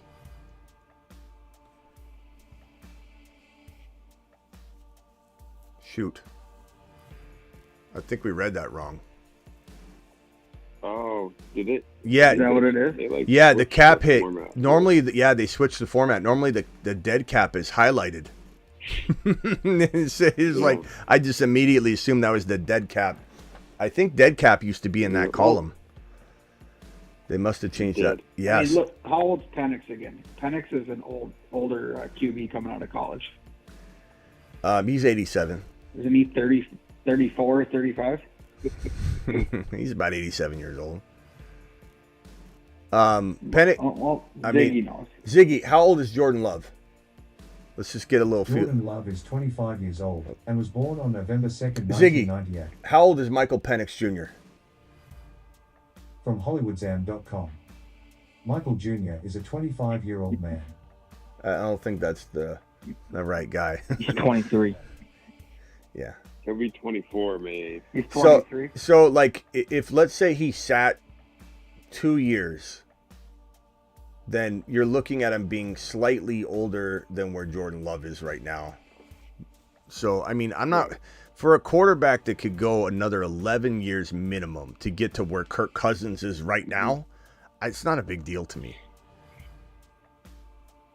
You know? No, but I think they also bring him in. You know, Kurt has a lot of, experience. Locker room can, help a new guy along. And as much as we all hate on, them making that their first pick, there's probably some future down the road with it, but also some concern. Heineke isn't their answer. And, yeah, you need to have 3 quarterbacks deep, but who says Cousins doesn't re-aggravate or he's 100% when the season comes? He's still healing. So, he's still rehabbing. Yeah. So here, again, let me clarify. We were wrong. Travis and I, both of us at the same time, looked at that highlighted column. You might have thought I highlighted it, and so you looked to it, but that used to be, I think you. No, I was looking at it on my phone. Okay, so the same thing. I think they reorganized. Maybe they did it for the draft, but that column used to be the dead cap hit column, and so my eyes just immediately went to that column, and I think it used to be highlighted. Me too. So I just assumed that was the dead cap. That's the cap hit. The dead cap is 90 mil, so they can't really. Now, what's if they traded him mid-season though? What's that look like? They've already paid him. And you can spread it over 2 years, right? Yeah, but what's it look like if they actually trade him mid-season? That it's not 90 mil. It's I don't know what that looks like. I think it would be the 25 season that you're. Well, because when he signed, he got signing bonus and 24 and 25 salaries were guaranteed. So I don't know how that works. I have to look into how it all spreads out. Yeah. It'll be crazy interesting though. It'll be crazy interesting if, let's say, Penix Jr. just like RCT said in the chat, I don't disagree that Cousins could give this kid the cold shoulder after, he basically got a call as the pick was being put in. Hey, FYI, we're going to pick this guy now. The whole thing was a bad look. Is Hendon Hooker really 26 years old? No, he's not. Hendon Hooker, age 26. Wow. Yeah, he was older when he got drafted. Wow. Kyler Murray, age. Kyler Murray's younger than Hendon Hooker, I think. August 7, Kyler Murray turns 27. Kyler Murray turns 27. Hendon Hooker just turned 20. So they're both 26 right now. Kyler Murray. So can we be looking at this as like a Alex Smith and Patrick Mahomes things where he just sits the first year and then takes over second year? Yeah, I mean, it could, bro. Like I said, if Penix Jr. walked in and Kirk Cousins has a calf strain, they're sitting Kirk Cousins with a calf strain because that's an Achilles indicator. And so, if Penix Jr. came in and let's say Penix Jr. had 350 yards and 3 touchdowns and 1 INT, and he came out and had 345 yards, 2 touchdowns, 1 INT, and won both the games, and then Cousins was kind of ready to come back. Guess what happens? We're going to give him some more time to, rest the calf and get him right. Penix Jr. comes out as a bad game, Cousins is back the next game. Or if Penix Jr. has another good game, now you start having a problem brewing. And then at the end of the day, you have enough time to be like, we're resting Cousins, we're resting him. It's like your HR department essentially. They're it's damage control. Well, but if you ever get to the point where Penix Jr. is balling out so much that the fan base doesn't need an explanation from you, the fan base is like, look, we've got our guy. He's literally winning 4 straight games. He's had 300 yards 3 of the games. He's got like 12 touchdowns or 14 touchdowns in the 4 games, whatever. I think it's time to assume that yes, we made kind of an error in paying Kirk Cousins what we paid him, but we drafted Penix Jr. to be our future, and he's already showing to be our now. It's very simple. Then all of a sudden you have the most expensive backup in the league. It's a laughing stock to a lot of people, but no one's going to care if they're winning. Just like no one cares that Trey Lance was a debacle, and it wasn't really even his fault. It was all Kyle Shanahan. But not a single person talks about Trey Lance in San Francisco. Nobody complains about mortgaging the future because the future is bright because they have Brock Purdy. Same thing will happen. If Penix Jr. is the man, no one's going to talk about Kirk Cousins, even if he's the other people will joke about it. But what you do is you get rid of the problem as fast as you can. Not year 1, but like you do it after 2 years. You maybe have both of them again. And why would you not want both of them? If you're going to be paying Kirk Cousins dead cap through the roof, you might as well just keep both of them on the roster and utilize both of them as that safety net. But I know we're getting ahead of ourselves because, look, Kirk Cousins got a big fat contract for a reason. And a lot of people in here have said over and over he's very underrated. I know Ron's probably just through the roof right now if he's even watching still. Not trying to say Cousins can't have an amazing top 7, top 6 quarterback season. Like Kirk Cousins might put every thought of this to bed for the whole year. So my whole point is that, and I don't want to talk about this anymore because I have a whole video on it. I'm going to ruin all the content for it. But basically, just don't worry about it. It's an amazing move. Let me real quickly, Perps. Hold on 1 second. Let me get over to Ethan, the negative, real quick. Ethan, go ahead. Yeah, Smitty, I was calling in. I was talking to my brother about it. It was like what you said. What happened with you and Tony Pollard? You had to make it right, and Penix looked really good. Granted, it's a $50 million. We made a mistake. We got to make it right. But all right, Ethan. Next topic. I mean, I'm not talking about this anymore because it's going to ruin the video. Yeah. What else you got, pal? Trey Benson. You weren't the answer is talking yes. about James Conner at all this year. And I liked James Conner if Trey Benson wasn't there as a late-round running back.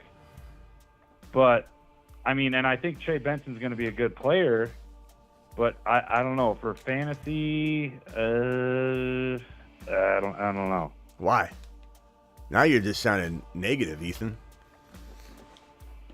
Well, I mean, there's only so many carries to go around, and someone's going to...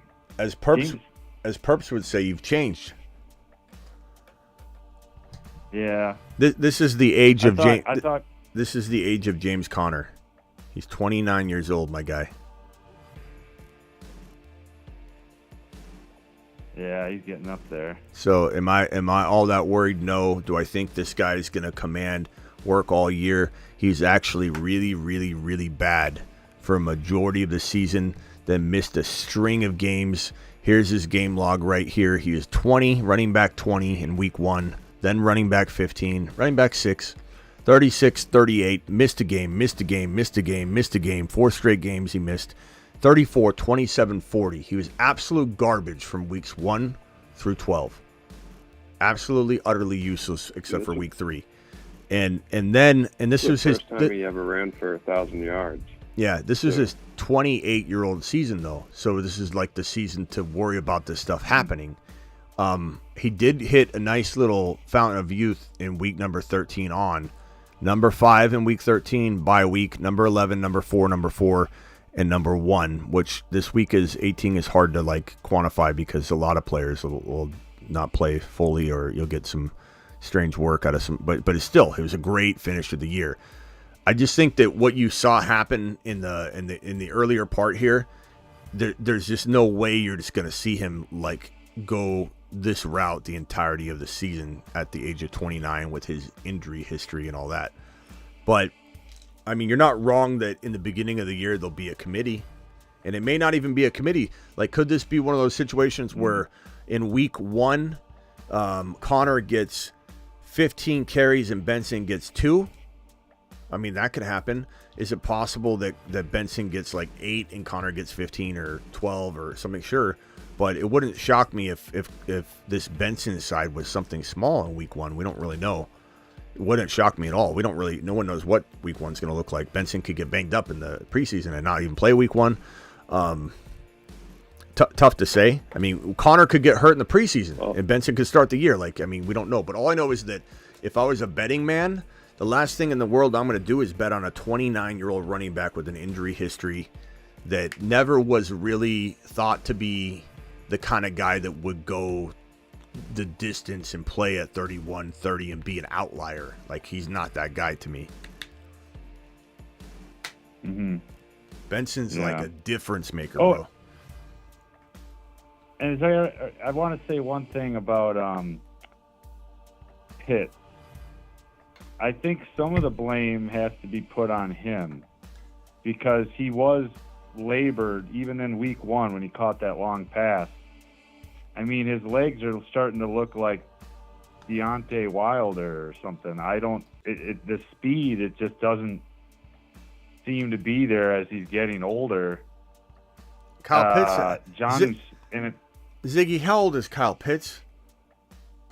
Kyle Pitts is 23 years old and was born on October 6, 2000. Ethan, repeat what you just said. As he's getting older? Yeah, he's already looking like... He's 3 years younger than Hendon Hooker. Like his body's falling apart. Why was he after the hyperextension of the knee? He's 3 years older than Hendon Hooker. How much he was limping around last year? Years younger. He's 3 years younger than Hendon Hooker. What are we doing? 23 years old? Where's the? Got a whole lot. There was no explosion. Where's the emotionality? You know, come on. He played in a Mickey Mouse offense that he probably wasn't even expecting to get the football when he got it. Yeah, he had Desmond Ridder and Heineke as the quarterback. Come on. I know. Come on. I mean, he was still limping, and if you look at the long catch he made week 1 from Desmond Ridder, he was limping on the route. Well, do you think maybe he's not do you give him any sort of slack of maybe he was banged up and had a bad year? Maybe he's trying his best. Like, are you gonna can guys not have a bad, like, he catches a pass when he's injured? You're gonna judge him the whole season, his whole career? He's 23 years old. Call him an old man with no hope as he's aging out of the NFL at 23 years old. Ethan. It didn't look like the preseason, his year 1, when he caught some ball in the flat and just flew down the field.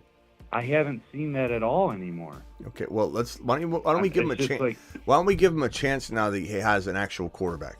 He has 2 of them. Let's just see what he does. And that quarterback peaked in Minnesota because he's never going to have the top receiver in the league, arguably, top 3 to 5 tight end in Hawkinson. Well, according to you, yeah, he's not going to have much of a tight end option because of how old Kyle Pitts is, according to you. But I don't know, bro. Well, London's good, but I'm Pitts. I don't know what's going on. I'm not seeing the explosion speed anymore. I know you aren't. It's okay. You'll be all right. You'll be okay. All right, hang on, Ethan. You be negative there in the corner real quick. Let me come back to you. Cool off. Calm down. Cool off. Carl and I'm sorry, Marsman rock out. He's a Marsman. He gets to jump you, Carl. I'm sorry. Marsman rock out. What's up? Hello? Yeah, I was wondering what's your thoughts on Luke McCaffrey to the Commanders? I think that was pretty funny to see Adam Peters make that move. You know, because a lot of Niner fans wanted him because he's Christian McCaffrey's brother, and so it was pretty interesting when that went down. I have to admit, I really like him, but I don't know if I think he's got like any sort of elite potential or anything. You know, he's a good player. Like, I don't know, what could his ceiling be? Anybody have a comp for him? Like, could he be a gem and diamond in the rough? He comes from great pedigree, sure. Chris Hogan. Possibly. I mean, what was his line? There's too many line? receivers on the Commanders for him to beat out.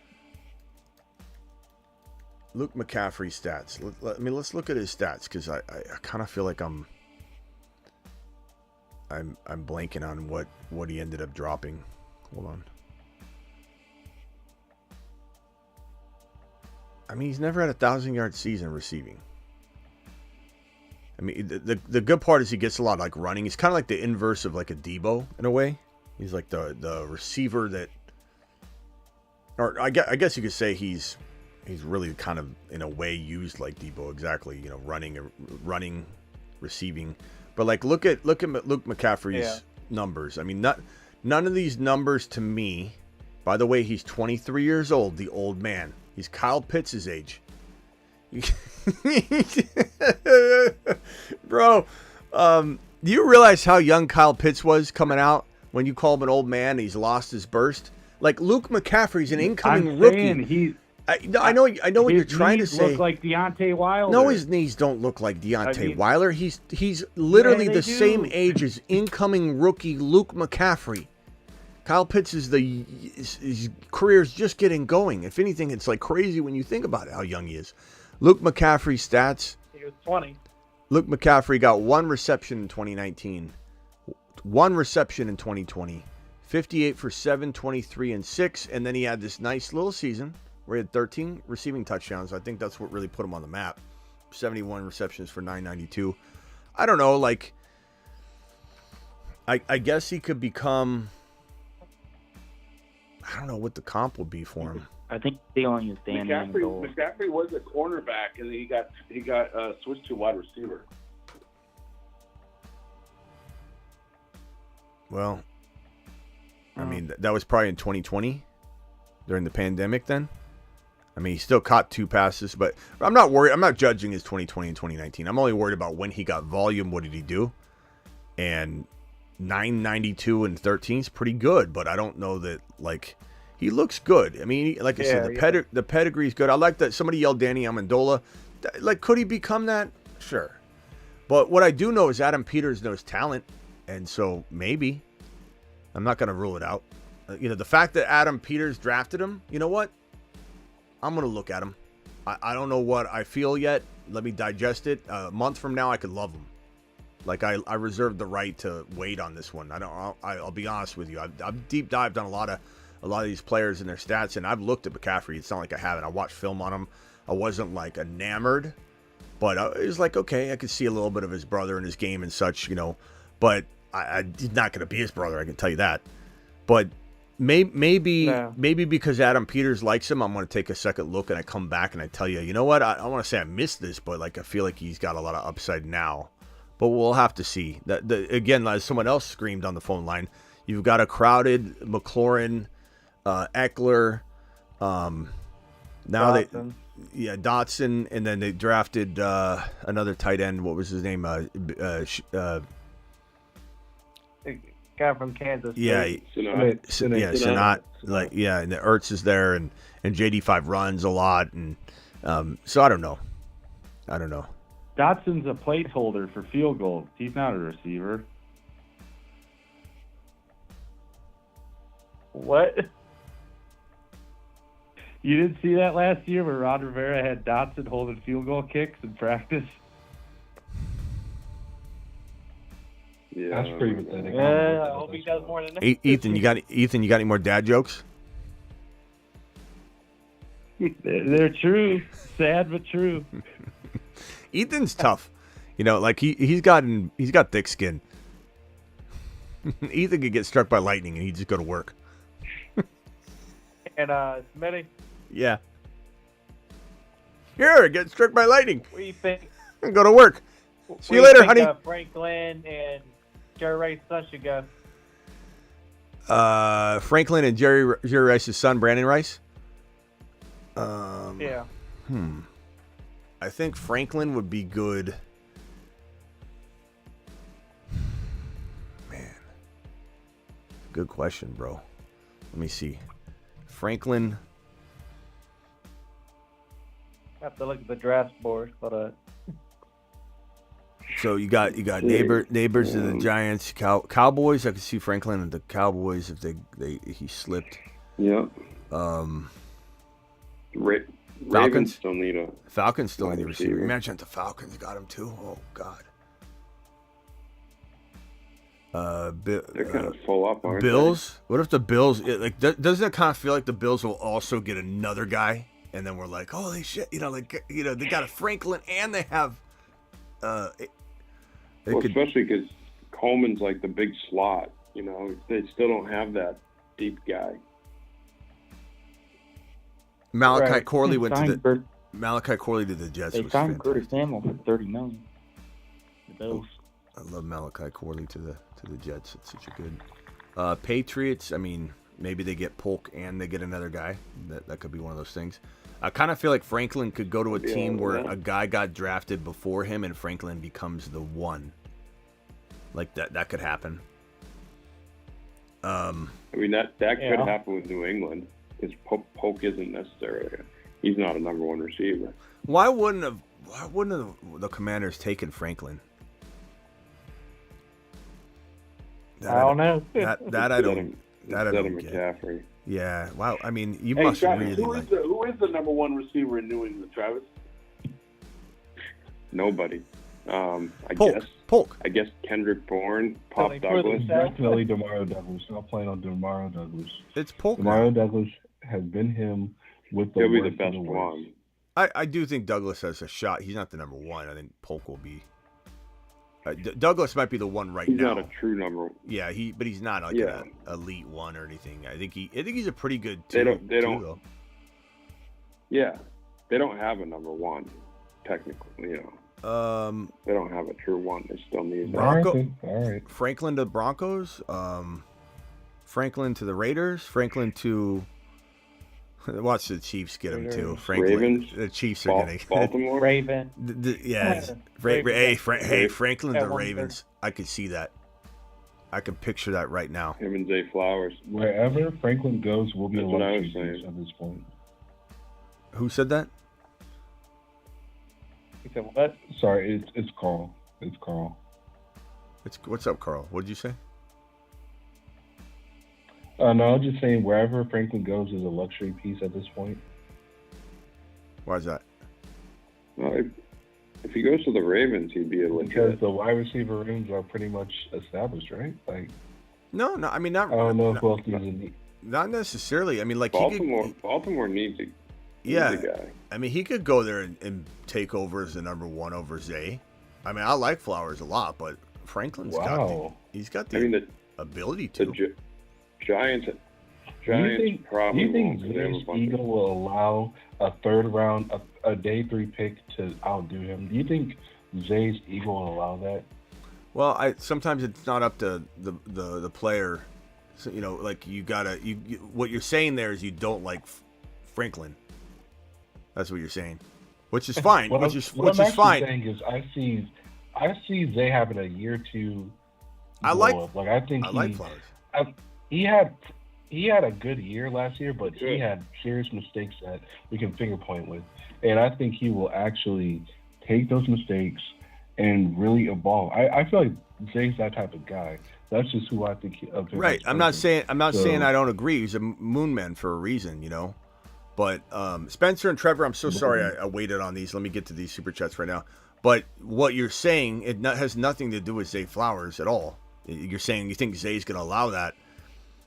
it's not about what Zay wants. It's about is Franklin good enough or not? And it sounds like you don't think he is, which is fine. I mean, I didn't have Franklin ahead of Corley or any of these guys, but he's certainly that guy you look at and you're like, okay, he still could be like the 5th, 4th wide receiver in this draft class if he landed in the most ideal spot. And he's the kind of guy you throw him onto the Ravens and you really have two of the same type of upside and floor for these two guys. Like maybe they eat into each other's work and neither one's the number one. They're both 1Bs. But you might have a fight on your hands for the number one. Like Franklin's that good. He's potential-wise. Like no doubt about it. I like Zay a lot. I'm just saying nobody should be saying that Franklin. And you could think whatever you want. I'm not trying to tell you what to think. You have your own opinion. It's fine. I just think it's pretty. Thank you. You're welcome. It's pretty presumptuous to assume that Franklin, pretty highly touted guy, like can't go in and battle it out at least. You know, I think like you're saying that he's an accessory. Franklin can fight as hard as he wants, but Zay was in the playoffs and he knows what he did. He knows how he effed up.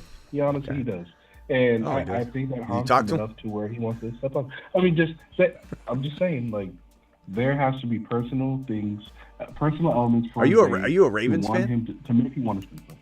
Are you a Ravens fan? Actually, I'm a massive Rams fan, and I really do want to talk to you about the quorum thing, but that's maybe later. But no, I feel for Zay. I feel like everything was set up for him. He dropped the ball, and now he's gonna have to emotionally understand where he has to. Well, I mean, that's one perspective for sure, but I think there's still my whole point is to say that Franklin can't, like all these wide receiver rooms are occupied. There's still a couple decent spots where he could maybe go. Green Bay even. I like Jalen. I like Jalen Reed. I think he's absolutely fantastic. But could somebody? Did you say Green Bay? Could some? Carl, what are we doing here? Why is everything shocking you? Bro, what are you doing here? Why does everything shock you? Why does everything shock you? Why do you want to throw Franklin in the most crowded room of all of the NFL? The most crowded room? What are you talking about? What do you mean the most crowded room? I mean, Heath could be him on any week. Chicago. I'm talking about freaking Heath. Bro, Green Bay's not established. Green Bay's not established. The most crowded room? Like, Wicks is good, but Wicks is not locked into anything long-term. I like Wicks a lot. Jaden Reed is fantastic, but could Franklin be better than him? Sure, he absolutely could. Or could Jaden Reed take the next step and become a monster? Christian Watson, as much as I love him, we have no guarantee whatsoever that he'll even stay on the field. Right. This is not a crowded wide receiver room. If I'm the Green Bay Packers, I would have taken. I hear what you're saying. I would have taken a wide receiver well before this point. I actually totally hear what you're saying. I would have taken a wide receiver probably in the first round. I would have taken. Yeah. Okay. I hear what you're saying. Yeah. I hear what you're saying. I'm sorry. No, bro. You don't have to. You don't have to apologize. We're just. You know, this is the point of the phone line. But I just everything I'm saying. Like, wait a minute. Did you say Green Bay? Like, yeah, I did. I mean, I did. Bro, here's the fact. I love Green Bay's receiving core nearly as much as you, right? Like, I think Reed is fantastic. I think Watson, when healthy, is like AD on the Lakers. Like, I think he is smoking it.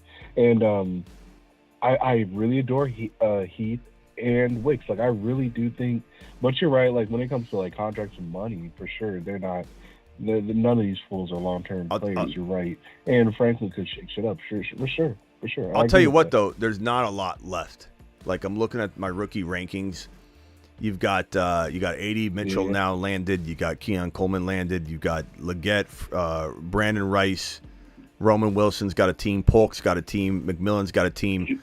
Javon Baker is interesting. Did Malik Washington go anywhere yet? I agree with that. No, not even. Nope. Troy Franklin, Malik Washington got drafted by the Bengals ahead of Franklin. I couldn't believe that. Yeah, I don't understand. No, that was sexy. Oh my God, I love that. See, that of course you do, Carl. Actually care about what they're doing. Sorry. Okay, sorry. Carl, we're gonna start Carl. I gotta rename you Disagreeing Carl, because no matter what. Hold on. This is right. Look, I'm not like your Niner fans, okay? I'm not anything like those. I know, but I like to. Wow. You earned your nickname. You're disagreeing, Carl. That's what you are. Malik Washington out of Virginia. He's available. Yep. And Franklin. Those are the top 2 wide receiver prospects available. There's really nobody left.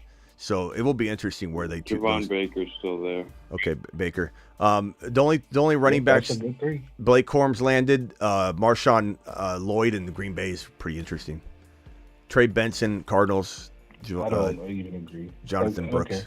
Yeah. Okay, I guess I. Can we talk about the Brallan? Can we talk about the Brallan? You hear Allen? Carl? Hold on. You hear Carl again? He's like, I disagree. No crap, you disagree. Okay. Disagreeing, Carl. Okay. I get it. I get it. Do you get it or do you not get it? I don't get it. That's fantastic. All right. Hey, Carl, do the opposite of unmuting and mute real quick. Just hang tight. I'm not trying to get you to hang up or anything, but let me move around the phone line. No, I got All right, hang tight, Carl. All right. We went to Ethan. We got George from the Bay. Perps, let me chime in with Perps again real quick. Perps, you got anything you want to add, or you chilling? You chilling like Debo's chilling? Yeah, I'm just chilling, listening to the comedy show. Yeah, it is kind of comedy hour right here. Look, Isaac Garendo is another guy we got to keep an eye on where he goes. Super big sleeper. Brallan Allen out of Wisconsin. He had a good combine. Man, Brallan Allen, I think he could be. If Brallan Allen goes to Dallas, let's talk about it. Hold on, disagreeing, Carl. Hang tight. Forget about Brallan Allen. What if Jalen Wright goes to Dallas and replaces Tony Pollard? How do we feel about Rico being Zeke? Call terminated. Wright being Pollard. How do we feel about that? I'm about to disconnect the line. And don't ever take offense. You can always call back in. You gotta. What do you mean? Whoa. What do you mean? What did I say? Something so great? So I know that. Well, I just said Brallan Allen, and you interrupt me and say you forget about Brallan Allen.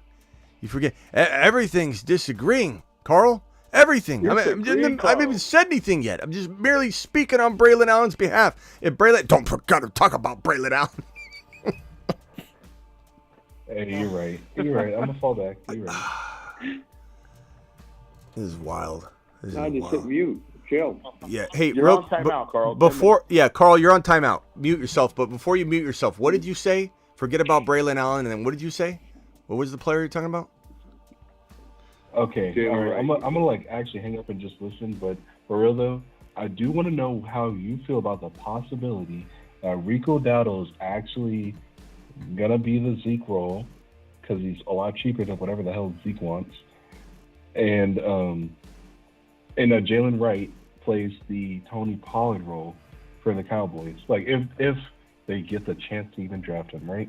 So how do you feel about Wright playing the Zeke role? I mean, Jesus. How do you feel about Wright playing the Pollard role while Rico Dowdle plays the Zeke role? How do you feel about that?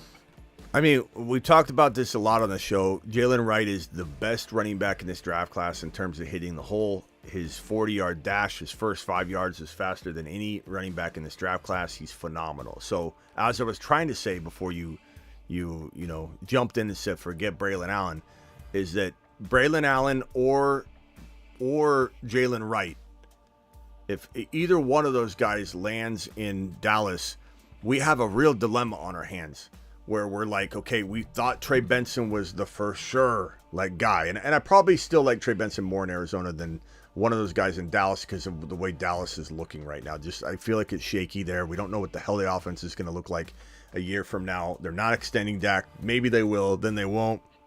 Not extending McCarthy. That could put him, in shambles as well, shamble mode. I think if Dak and McCarthy both entered this season without extensions, they're going to be in their own head. I just don't know what I feel about Dallas. So, but I love Brallan Allen. We're in a conversation of Brallan Allen in Dallas, monster. Jalen Wright in Dallas, potential monster. There's a lot of volume there, but I don't. I'm going to disagree with you, Carl. I don't think he's the Tony Pollard role. I think he's the workhorse. If Brallan Allen goes there, he's the workhorse. It's not about Dowdle. I doubt he even hits the field. And I think Jalen Wright is a workhorse. He's not a Tony Pollard. He's a between the tackle, hit the hole, guy you want to feed the rock to. I wouldn't change and pace him if that's what you're suggesting, where you have these 2 running backs. I'm not saying they don't do that because they kind of did it before, but I really do think if they get a Brallan Allen, better fit for what Jerry, I think, is intending to do. Grind it between the tackles, get the biggest running back in this draft class. The last thing they want to do is go do this whole Tony Pollard experiment again. They need to grind it between the tackle runner. And do they view Jalen Wright as that guy, or do they view Brallan Allen as that guy? Nobody wants to see Dowdle and another running back splitting the backfield. I don't think they want to in Dallas either. I think they're tired of this multiple makeshift dual change of pace back situation. But you're not wrong in liking Jalen Wright in Dallas. He'll be a big problem for people if they can keep their head on straight, even with the contract stuff, and run the damn ball. All right. Hey, appreciate you disagreeing. Carl, call in anytime, pal. We got you in the phone line here. Don't take offense to any of the banter later. No, you smoked that. Thank you. Hey, I should just let you know, you're my favorite, okay? You're my favorite. So I disagree thank you for being you, and thank you for even. All right, later. All right, that was great. Hey, I'll see y'all later. It's like, I'll be honest, Carl. I like you too, but I was like taking a big dump. Let me go to George from the Bay, and then over to, I don't know, Bob from Cali, I guess. George, what's up? Yeah, I'm curious to see how the Chargers and Cowboys backfields shape out. I mean, obviously, Brallan Allen was my favorite running back out of this whole draft, and he has been passed over.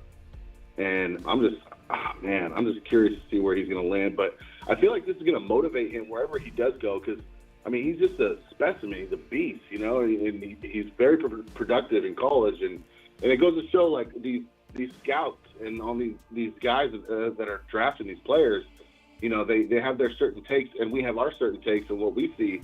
And I just feel like Brallan Allen's going to go to a spot, and wherever he goes, he's going to end up getting that starting job, and he's probably going to be the best running back out of this draft. That's what I think. Yeah, I very, very. Brallan Allen never should have took that picture next to Derrick Henry. Never should have done it. Leave it to negative Ethan to just think of some reason why he thinks Brallan Allen's downfall is here. I don't think a single team's going, did you see him standing next to Derrick Henry? Everyone knows his metrics, bro. I mean, he's the biggest running back in the draft class. But another good dad joke there, Ethan. Nice delivery. It's insane how big Derrick Henry is compared to everyone else. I mean, you're not wrong. You're not wrong. Let's see if I can. I'm going to start putting together the draft order while we talk. Okay, go ahead. Who else was talking? George, what was your question, George? Well, it's not really necessarily a question. I'm so surprised that a lot of these teams are passing over Allen. I mean, oh yeah. That's Corum going over Corum getting drafted over him it blew my mind. I thought Corum was going to be like a 5th or 6th round pick. Yeah, he wasn't my favorite. I'm not a huge Corum guy. I made that abundantly clear, but it doesn't mean I don't think he could succeed in the NFL. I'm just not like everybody else where I feel like this is a foregone conclusion that he's going to be starting in the NFL. I think now that he's in LAR in that Rams backfield, I'm not gonna talk about it too much because I'm gonna have a video on it and I want to ruin that content. But for the most part, all I'm gonna say is that I'm not worried about Kyren Williams whatsoever, especially given that we're likely to see his value tank. And I'm excited for it. I'm glad this is gonna happen. And I hope that people freak out across the board. I hope we have nervous Nellies everywhere freaking out and saying, I'm out, I'm not going near him. This is absolute, a disaster of a situation. If Kyren falls to 3.1, I'm scooping him up like crazy and just cuffing him to Blake Corum, who's going to be cheap anyway, because he's not the starter. As much as anybody likes him, he's not the starter, so his value can't be high either. So this is going to be great. I'm very much looking forward to it. The Kyren Williams negativity that's going to ensue very, very soon. It's going to be bad. I could see it. I could see a good spot for Brallan Allen to fall is like possibly Cleveland, because Cleveland's got the question mark, at running back. So I mean, if he can go there, that could be a good spot for him. Cleveland? I guess long term it could be, because I mean Chubb's done. And then Ford's not real efficient. I like Ford. He scored touchdowns. You could call him efficient with touchdowns, but his efficiency other than that is not super good. So I could get behind that. I kind of understand what you're throwing down. Let me go over to George. Any final thoughts? I got to cycle everybody off and get out of here. George, any final thoughts, bro? Appreciate you. Niners are going to finish with a better record than the Eagles. Niners finish with a better record than the Eagles. Okay. Wouldn't be the craziest thing in the world, but I mean, I am predicting personally that the Eagles win not only the division, but the conference. And I think that they are the toughest team in football this year. Maybe, the Chiefs, you could say, are right there too, obviously, but those are my two toughest teams in football. Cardinals aren't ready yet, but I'm very excited about the Cardinals, obviously. But we're gonna have to do a wager then, Smitty. Okay, we'll figure out something. But I mean, it's not a crazy one. You know what I mean? Like the Eagles and Niners are probably. Some might say Cowboys are always in the mix during the regular season. Falcons are going to be in the mix. Lions, Packers, obviously in the mix. And then Rams, Niners. I mean, all those teams are capable of being the best team record-wise in the conference, So it's not like I think any one of those are where I'm like, no way, bro, I'll bet you . But I mean, I'll do it for fun. But it wouldn't shock me if the Eagles were the NFC champions but didn't have a better record or something. Like, that wouldn't be crazy. All right, bro. Appreciate you, George from the Bay. We'll figure out the details. Yeah, I'll still do it, though. I'll still do it, though. All right, later. All right, later. Okay, Josh from Cali. Final thoughts, my guy. Appreciate you. Bob from Cali. In a redraft, Smitty, who would you rather have? Tank Dell or any of the top four rookies that got drafted? Obviously, Marvin Harrison for the other three. Basically, the 104 or Tank Dell in a redraft. Such a tough call, bro.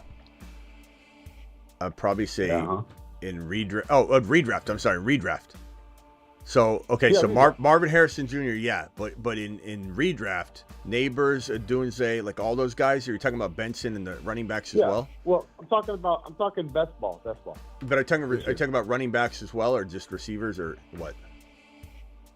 Best ball. No, I know. Best ball. I know. Are you talking about running? Who's going to outscore? Who's going to have a better season? The 104. We talking about running backs? Marvin Harrison's out. Yeah, running backs too. Whatever. Okay. I'm gonna say, give me Tank Dell if it's redraft. If it's Dynasty, then we're talking Neighbors. We're still kind of talking to Dunze. If it's redraft, we're having a conversation about the top running back like Benson or something. But because Benson's not in the starting job, best ball makes it easier though, because you don't necessarily need him to start. But I'd probably venture to say Tank Dell in redraft without much of a hesitation. Yeah.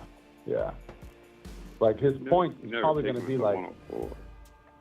What? I mean, in a half PPR, he's probably going to put up like 225 points. Yeah. I don't know if Rome can do that. Hey, here we go. We got another one. Angus says, "R.I.P. Kyron." I really think we're gonna steal him away from people. They're gonna just be. This is gonna get bad, and when I say bad, I mean like in a good way. Sorry, Angus. I don't mean to call you out, but come on, bro. Come on, bro. Blake Corum was supposed to be kind of what was he? His draft grade was round 4. This is a guy that barely. I like him. He's a hard worker. He's aggressive. He's hungry. He's a great teammate. But this was a guy that the draft capital, he's lucky he got a high draft capital because now he gets more, the team's going to be more invested in him for sure. But it's like you're not replacing Kyren Williams. If Kyren gets hurt, he's a fantastic cuff because this is a McVay system. Anybody that goes in there, they need a backup. I would have made the same draft selection. Not him, but I would take Brallan Allen or whatever. But if I was, you guys would be pissed off. But is he going to get the same volume? Who? Will Kyren get the same volume he got? Why would he not get the same volume? Because of Blake Corum. I guess this you could is just great because I couldn't get Kyren before. No.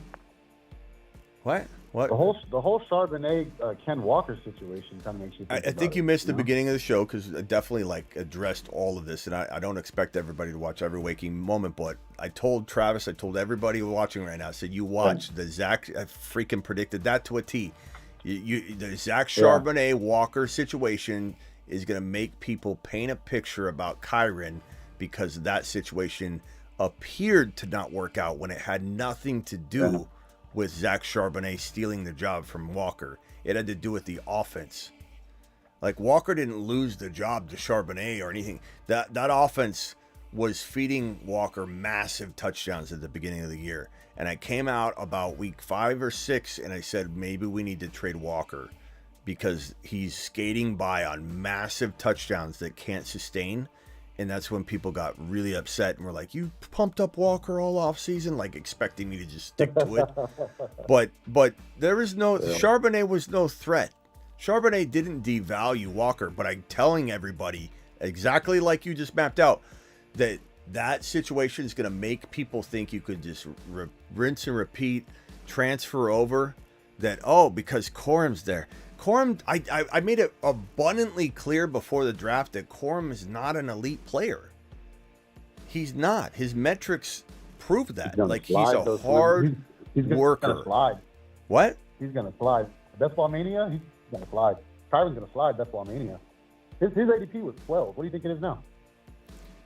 I hope it's in the 3rd round. I hope there's a lot of This angry. Is great. I hope there's a lot of angry Anguses. I love this. 3rd round. Woo. Can you imagine? I got a chance to get him now. He's already the biggest steal in fantasy at 13, 14, 15 overall. If anybody thinks that the biggest steal in fantasy now shifts over to another guy and not Kyren, I've got a bridge to sell you. I can't see 3rd round. I see maybe 2nd round. Well, he's in the 2nd round right now. He's in the 2nd round right now. We got people going R.I.P. 12. Kyren. R.I.P. Not, hey, does this hurt Kyren? Rest in peace. Kyren's done. So could he fall to round 1, round 3? We're talking about best ball. These are, this is for money. This is for, serious. These are the best drafters in the world. Is this disagreeing? What was his name? Danny? Disagreeing Danny. That's a good. No. His name was disagreeing Carl. Is this disagreeing Carl? You sound just like him. Is this Josh? Josh from Kelly? No. Yeah, Josh. Right. No, I play a lot of best ball. Just curious. But I mean, what do you keep throwing that out there? Okay, what is that? How does that change anything? I don't think anybody's gonna. I think if people are gonna, could best ball ADP differ a little bit? Sure, but are people running from Kyren in redraft and not best ball? I don't. I mean, it does put the volatility part at bay a little bit because if Kyren's gonna have sporadic work taken and then produce and have great games. But if you're thinking that Corum's a problem, then he's going to be a problem all year. So I don't know that best ball ADP is going to be that much different. You keep saying best ball, it's best ball. I think if people are going to doubt him, he's going to, in general, fall from 13, 14, 15 overall, which is already the biggest steal in fantasy, into the at least late 2nd round, which is great for people that, I mean, imagine drafting Bijan or Christian McCaffrey or Lamb. And now you can get Kyren and then another pick right at the top of round 3. I mean, that's going to be fun. That's crazy. Yeah, that's crazy. Cool. That was the question. Where do you actually think he's going to slide to? So mid-2nd. All right, right on. We'll say he's already kind of there. I'd say like 18 for now. 18. Okay. 18. Solid. All right, brother. All right. Appreciate you, Josh. Later. It's been wild. Ethan, final thoughts. Smitty, you're the only one so far I've seen with the Tom Brady talk.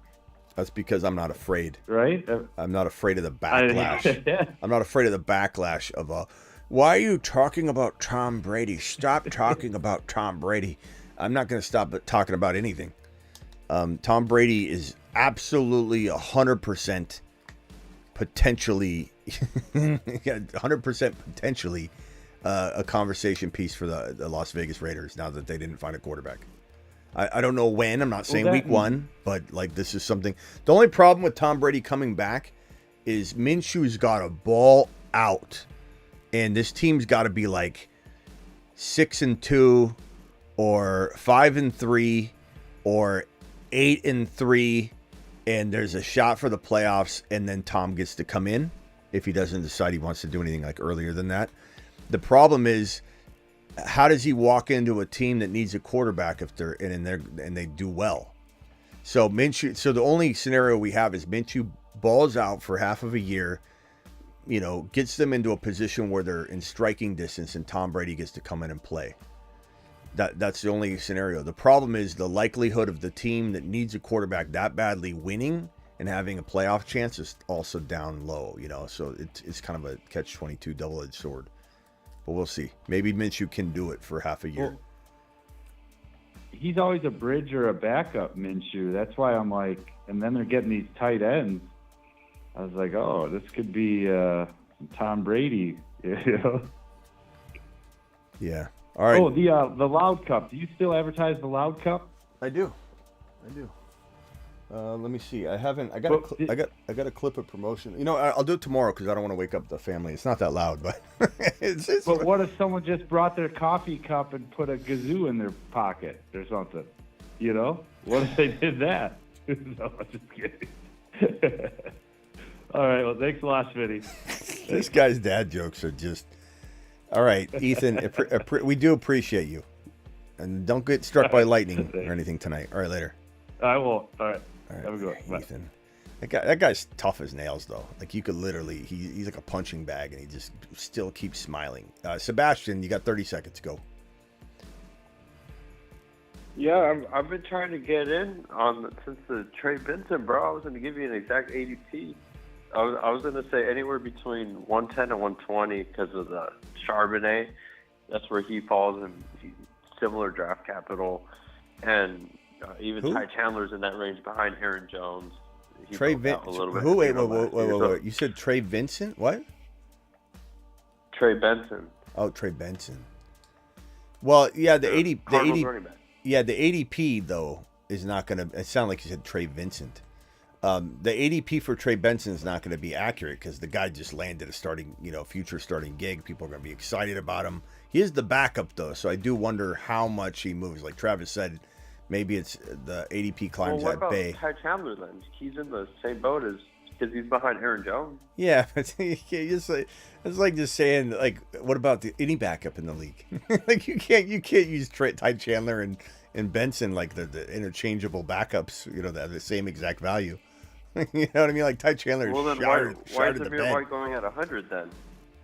Well, because no one knows. I really do think he's going to be in that 100 range. Well, keep in mind, the draft just happened, bro. And a lot of people don't touch rookies because they don't know about them. They don't even know who they are. Like, these guys are just, some of these guys drafting right now, you might think, oh, they're spending a lot of money doing a lot of drafts. They have to know what they're doing. Not always the case. Some people they literally don't know anything about these rookie running backs. Some of them know nothing about the rookie wide receivers. So the values are kind of all over the map. They don't have landing spots. They don't feel like real people. And now they're real players in real spots. And the Trey Benson landing spot in best ball will be way more attractive than the Trey. This is an example of what we were just talking about a second ago, but one that really applies is in best ball, Trey Benson's value is going to be a lot higher because everyone's going to expect at some point he gets the job and he'll be a hero RB and zero RB gold mine. And so I wouldn't look at his ADP now and think you've got anything on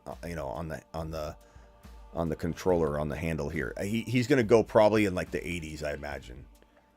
But that's still a good value. It'll take a couple days, bro. 80s? I can't think of any handcuffs that are in the 80s right now. I mean, even the Bengals backfield are both after 100. That's a great value too. But I think some people were anticipating Zach Moss to get a rookie drafted to replace him, and that still could happen. Like if Brallan Allen or Jalen Wright land in Cincy, that might be what people are waiting for. I bet you Zach Moss climbs into the 90s at least, and then maybe higher. I think he's one of the best values in best ball. Zach Moss does not belong in the hundreds. It's crazy. But Benson's not a backup to a lot of people. I think Benson's going to be a best ball starter that's on a delayed timer. What do you think of Charbonnet for this year? I think I'd be lying if I said I knew how they're going to use the running backs. I'm hopeful that you still take them? I cuff them. I don't take. I mean, I guess if they're free, if like Zach Charbonnet is at the end of the draft, sure, maybe I grab them. But I think cuffing the two running backs is pretty solid. And I think Walker, people are so scared of Kenneth Walker. He's dirt cheap. And I'm not worried about spending that draft capital because if it doesn't work out, it doesn't work out. But Walker and Charbonnet are easy to cuff in a fantastic hero or zero RB approach. All right, hey. Yeah, because I know Sharps is going like 125 before the draft. All right, hey, I'll do a regular weekly ADP show here very shortly now that the draft's over. So there'll be some fun ADP combos. Maybe we'll do like an ADP. We'll call it like an ADP roundtable or something, and we'll do it like once a week minimum. All right, later, Sebastian. Appreciate you. Bob from Cali, you got 10 seconds. Sebastian stole 20 of your seconds. Go. I just want to get your thoughts on Tip Ryman and what's his outlook on Trey McBride, and then what exactly is Trey Benson? Is he the third down back, goal line back, Gibbs, or the Monty? And shout out to the Arizona Cardinals. They had a hell of a draft, 12 picks, 4 in the third, and you guys smashed every single one. Yeah. So Trey Benson, and then what was the other one? Trey Benson and who? Tip Ryman, tight end out of Illinois. You guys picked him with second to last pick. Yeah, to be honest, I don't know. And what was the other question? You had another player. So it was Trey Benson, the tight end. That was it. Okay. Tip Ryman. Yeah, I don't really know how I feel about that selection. I don't know what that was about because you said Trey McBride. You did mention Trey McBride though. I think that everybody needs a backup. I don't know why they decided to deploy that backup strategy. Maybe they really like him, and it's kind of like the Penix Jr. and so I'm intrigued to look more about. I don't know a ton about him, to be completely honest. I mean, I could blow smoke up your rear end here, but I don't. So I'm going to probably have to, and I definitely will, watch a lot of film on him and go reverse engineer this ranking wise. But I don't think from a fantasy football perspective you're ever drafting a backup tight end anyway. So he's kind of more of a, if something happened to McBride, could he have plug and play value? But like, think about it, like even if like Kyle Pitts went down, what's the likelihood you're starting the backup tight end in Atlanta for very long? The tight end pool in fantasy is so deep now. We have trouble drafting Dallas Goedert as a starter. We have trouble drafting Freiermuth is not a starter. Like we have an endless supply now of tight end options in the NFL and fantasy. There's no reason to worry much about a backup tight end. I just don't know that I feel like there's a lot of upside yet to be focused on him. But I don't know why the Cardinals decided to grab him this early is all. But maybe he's way better than I think, and I watched the film. The only thing I'm going to say is pump the brakes on even that, because you watch the film on a guy like what's the Pittsburgh Steelers tight end that got drafted? Freiermuth? No, behind Freiermuth. Darnell Washington. Yeah, I remember Washington, how like impressive he looks. He looked awesome. Jelani Woods has always looked amazing, like big size. So like even if I watch film on this Cardinal backup tight end, which again I haven't yet, I'm just being honest, I could get enamored, but at some point it's like I don't. It's such a far, like in deep dynasty maybe, and that's probably where I'll come from, that angle of like, hey, I looked it up. This guy's actually pretty good, blah, blah, blah, and we'll go from there. But I'm not worried about it. Trey Benson, from a best ball perspective, is a top 10 running back per start. I just don't know. Like I said, he's on a delayed timer. It's kind of like Mr. Freeze who races everybody on the baseball field, on the 7th inning or the whatever inning. It's like Mr. Freeze gets a late start, and he usually catches up and beats everybody. Somebody just beat him, though. But I feel like Trey Benson's Mr. Freeze. He's just waiting. I don't know if it's going to be week 4, if it's going to be week 5, if it's going to be week 2. Someone's going to smash that button, and he's going to bust out of there like Mr. Freeze. And so he's top 10 per start. Best ball, that's super valuable because you don't have to worry about when that is. If he blows up a week 4 randomly, you get those points in best ball because they start automatically your highest scoring players. That's what makes best ball underdog fantasy so impressive. And we'll be drafting on the nightly. As soon as the draft ends, we might ease into it and do like 2 or 3 nights a week the first couple weeks, but there's the link in the live chat. Click that and just sign up ahead of time. It's a minimum of $10 and they'll double up to $100 in your first deposit. I just dropped the link in the live chat. The link's always in the description of every video, but you want to click it, do the $10 minimum deposit or whatever, and then you'll have the app downloaded and you'll be ready to go. So when I say jump into this draft, you're not scrambling and you miss out on the draft. So just do that now and get it out of the way. But hey, appreciate you, bro. We'll see you later. Who was that? Bob from Cali? Bob? Yep. Yeah, Trey Benson. Yep, as usual, thanks. Yeah, I'll have more on him tomorrow probably too, so I'll see you later. Okay, Ryan from Denver. I know you just joined and I haven't gone to you yet, but you got about 30 seconds. Sorry. Yeah, I mean, if you're on the clock right now, and considering the draft is going and the early QB flurry, would you rather have Trey Lance or a 4th rounder? Superflex? I'm talking about in the real NFL draft. Because the Cowboys no longer have a 4th round pick.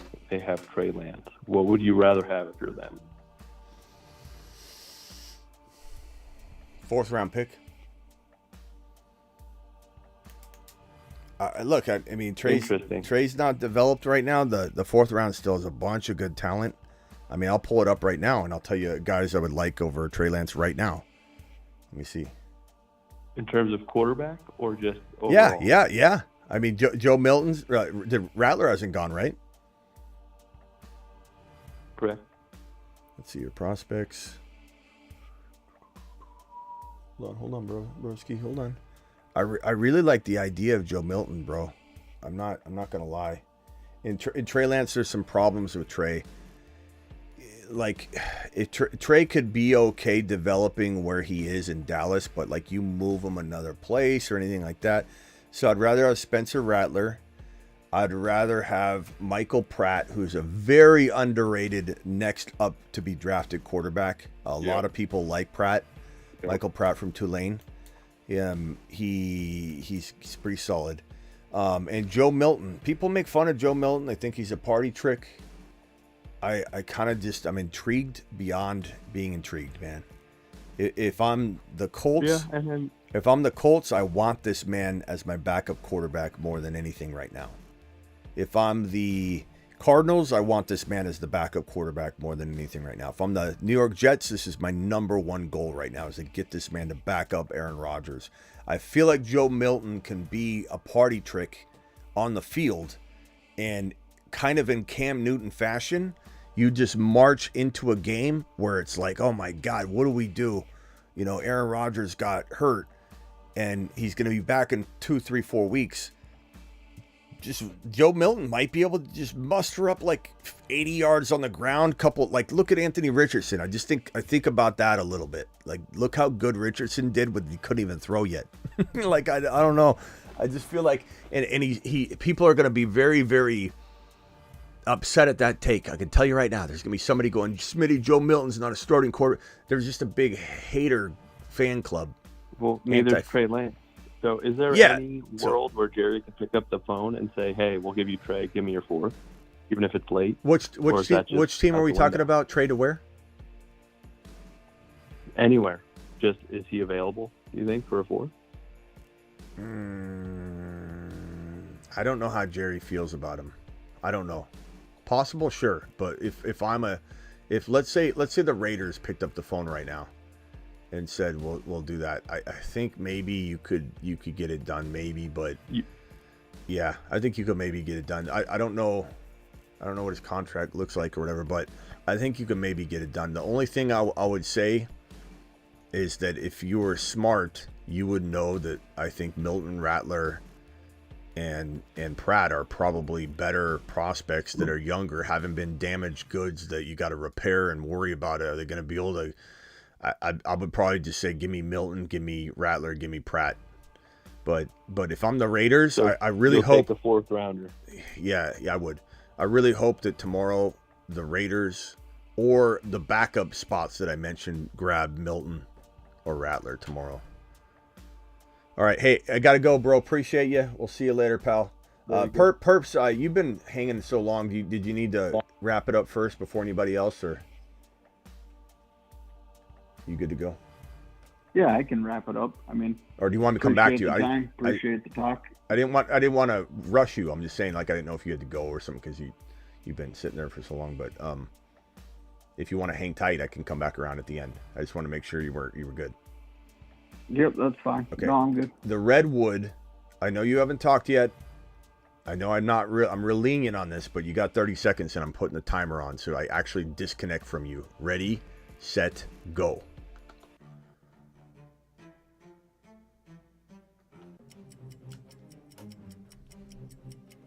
I think you're on mute, Redwood.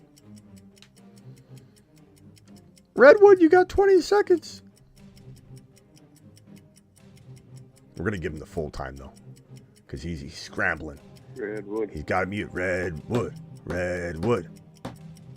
8, 7. He did it. 6, He asked for the number to call 5, in, too. 4, 3. He's taking a leak. 2, 1. Redwood, you're gone. Dawson from Utah. You get about 10 seconds of Redwood's time. You got 40. Go. Okay. What do you think of Michael? What do you think about Michael Penix in Dynasty? I think he's got that big Penix energy. You think where would you take him in a Superflex draft? I don't know. I have to be on the clock. Who's your team? There's too many variables. In general, I would say because he's the backup quarterback right now for his team and there's no guarantee of anything, you're taking him after every single one of the starting quarterbacks that have gone. And then you're talking about if Joe Milton goes to the Raiders to start, or he's set up to, then you start talking that. But I would take him personally. I would take him as the next up quarterback after the starters. I'd probably take him over McCarthy personally, but I would make a trade down expecting that somebody would take McCarthy over him. You know what I mean?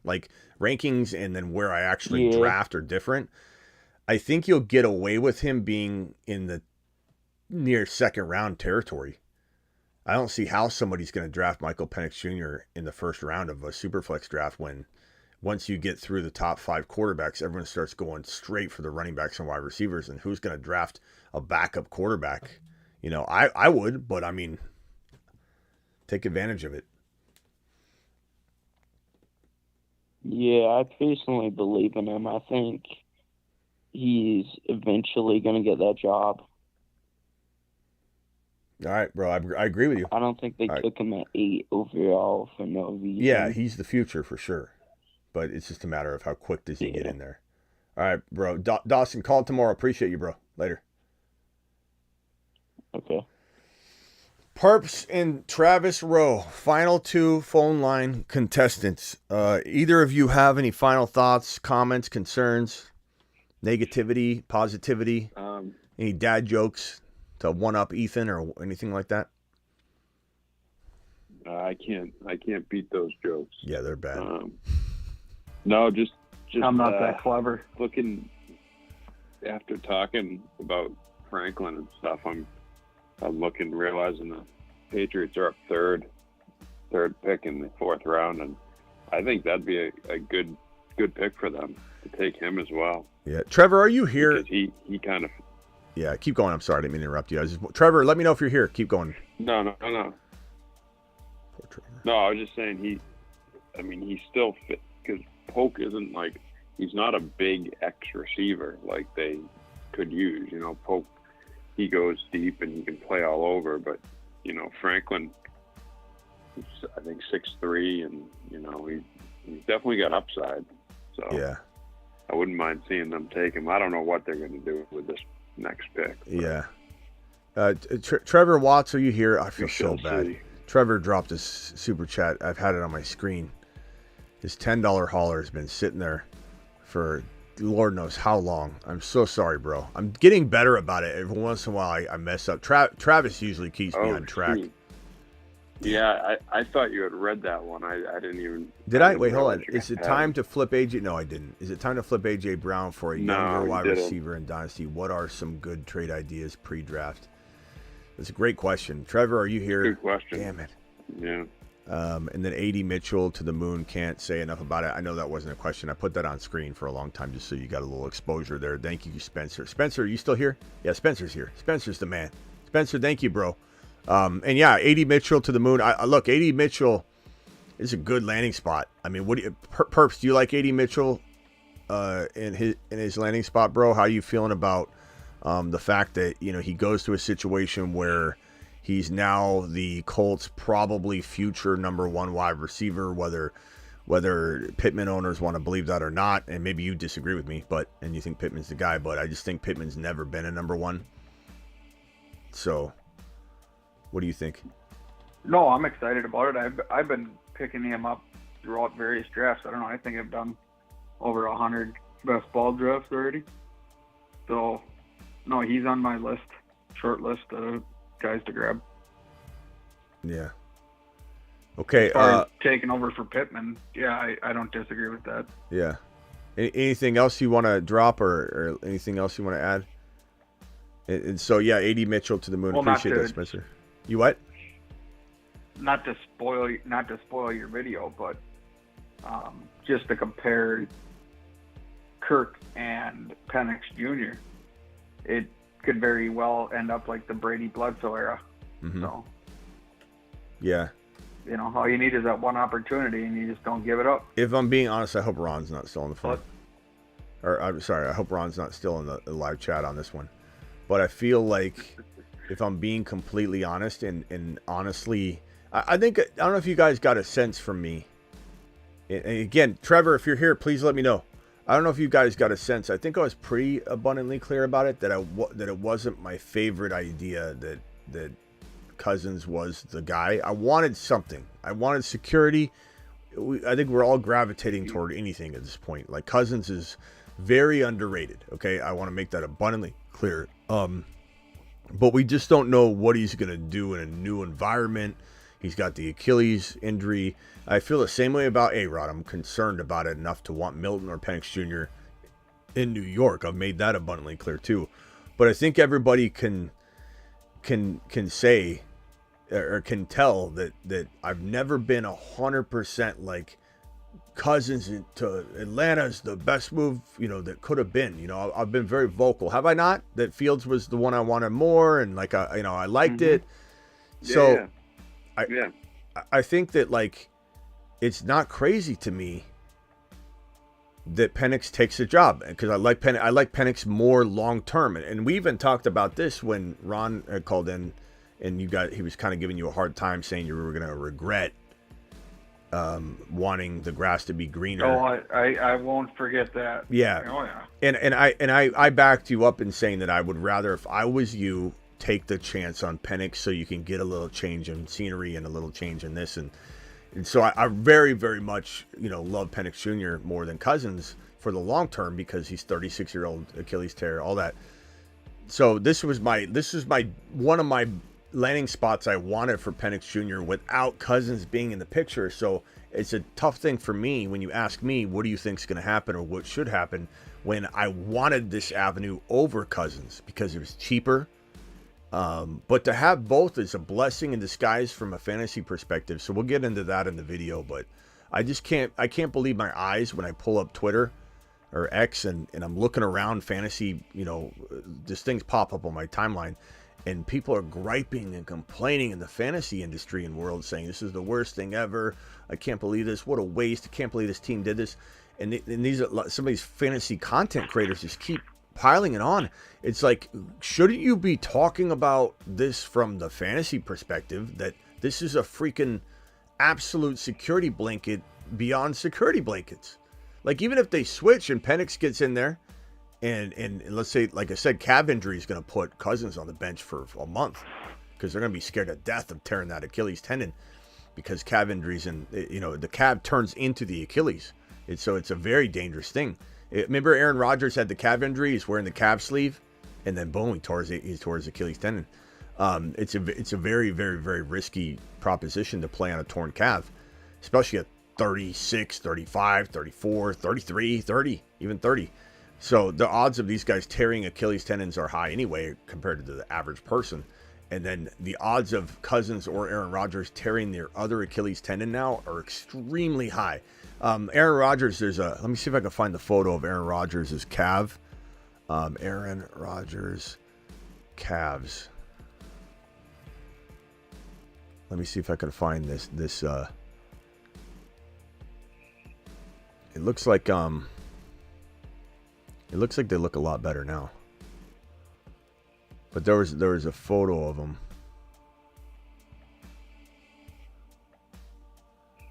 Let me see if I can get it. Minor injury provides hint. Let's see here. Trying to find the image of it shows the difference in the calves.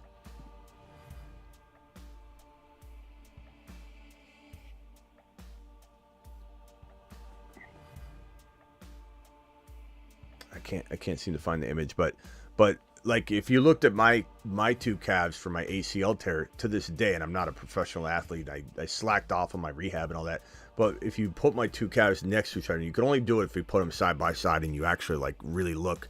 My ACL recovered leg is about, like, I want to say if I was to draw it out, and it's so hard to tell, but if here's my, well, let me draw it so it looks right. So if here's the sock, here's the shoe, and here's the calf, here's the ankle, and the calf comes out like that. Here's the knee, here's the thigh. It's probably like this.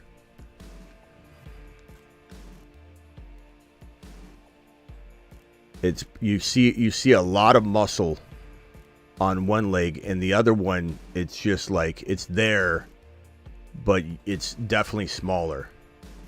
And that happens. It's a little less over time, but when you tear your Achilles or your knee, there's such compensation to atrophy. Getting this muscle back to exactly where this was is so hard. And it's like your body, it doesn't just exactly return it to form. It's taken your whole life to balance like a car's alignment to get both calves to that point your entire life, and you're supposed to like just not be on your calf for months and then come back and they're just supposed to be calibrated, and so your body's so the whole point is Aaron Rodgers is his good calf, the stronger leg. This leg, every time he runs, jumps, plants, cuts, this leg is going to take slightly more force than this one. And if he's been tearing the Achilles tendon over time because of the way he plays and operates, this Achilles tendon that's right there, this one, if it is vulnerable at all, is very susceptible to snapping. That's why Cam Akers, when I said Cam would tear his other Achilles, I said it because there's a high likelihood when you rush back.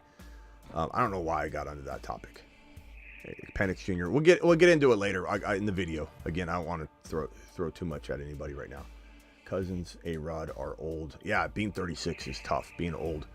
All right, hey, Perps, anything else, bro? Nope, thanks. All right, later. Appreciate you, bro. Travis, anything else? Perps to the moon. Travis? No, I think we covered it all. All right. Hey, appreciate you, man. Yeah. I'll talk to you later. Thanks. Later. Sir, appreciate you dropping the $2 holler. What are the Cowboys doing? I mean, they're doing okay in some respects, right? But filling holes, but they better draft a running back. You get Brallan Allen or Jalen Wright, all of a sudden the Cowboys they're on track. They've made some, some good moves, I suppose. That I wouldn't mind. Trevor Watts, I hope Trevor Watts is in here. Is Trevor here yet or no? I totally dropped the ball on Trevor's super chat, but Trevor said, is it time to flip A.J. Brown for a younger wide receiver? I think so. He's got knee issues that concern me. And if I'm being honest, there are a bunch of receivers I would try and go get over A.J. Brown. Obviously, Marvin Harrison Jr., I'd give up a first rounder and A.J. Brown for Marvin Harrison Jr. Garrett Wilson, I'd do some sort of trade as well. Then you start getting into like London and potentially Devontae Smith and Ayuk and Tank Dell. And you start talking about like even swaps potentially in Dynasty. Like London, I'd take over, but you'd probably have to give up a little more as well. But you know, some people might not see A.J. Brown as a risk, and you're doing a preemptive move like a year early, so you might get a London if you're lucky and you catch somebody sleeping on London's value. Devontae Smith, I'd rather have, and you might see people not feel that way. They feel like he's the number 2. Ayuk, he's in a little bit of a flux right now. Maybe he's cheaper than he should be. Tank Dell, those are all options to maybe swap out. DK, I suppose. Pickens and something. You start getting this late, you want to get something in addition with Pickens for A.J. Brown, I would imagine. All right, that's all she wrote for tonight. Trevor, I'm so sorry, bro. I hope you see this. Please comment on the YouTube video that you saw my reply if you can. I feel so bad I put that on screen. It was sitting there for like a long time. I'm trying to do better about reading them right away. And I'm going to continue to get better. That way you guys feel like there's value in dropping the super chat right now, because you know your boy's going to get to it immediately. And I'm going to work on that. I've been working on that. I appreciate you all. I'll see you all tomorrow. We should be doing like multiple videos tomorrow. Tomorrow I'm going to do a Kyren Williams video. Let me write that on the board here. Kyren tomorrow and Penix Jr. Atlanta like fantasy like video about all that. Penix Jr. Atlanta fantasy football, Atlanta Falcons, you know, everything encompassing Atlanta. Kyren Williams is definitely a video that's needed because people are going to overreact on this bad boy. So we'll see you later. Let's see if Kyren is still on the Saturn men list. The Saturn men. One small step for man. Look, there he is. One giant leap for Saturn. Let people freak out. Tomorrow's video.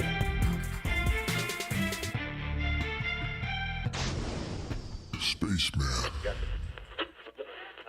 Let tomorrow's video. Let's see here. I think Neighbors to New York might not be as bad as people think.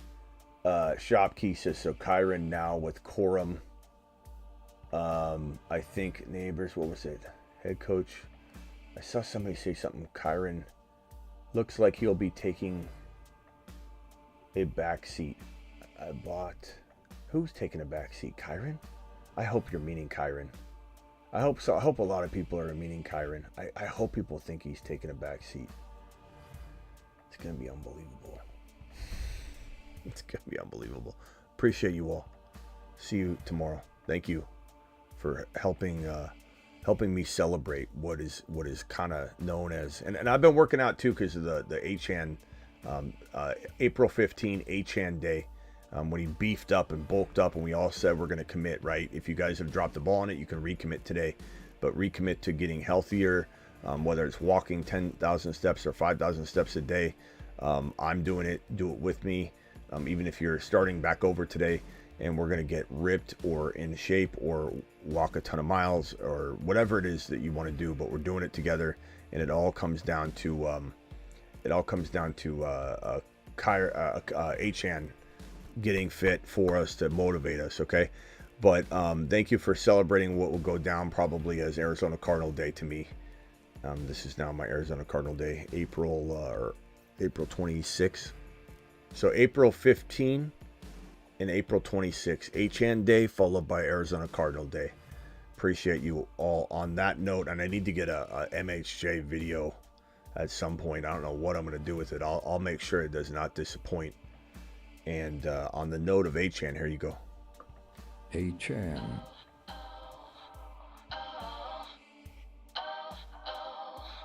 Achan is the man.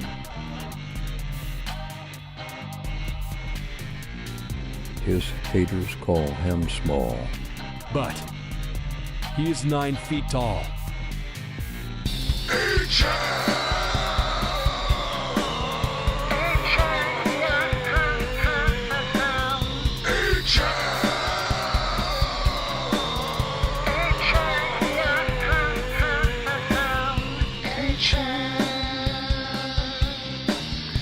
the man with the master plan.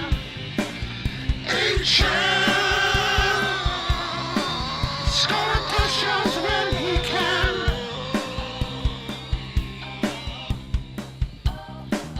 A-Chan is the man.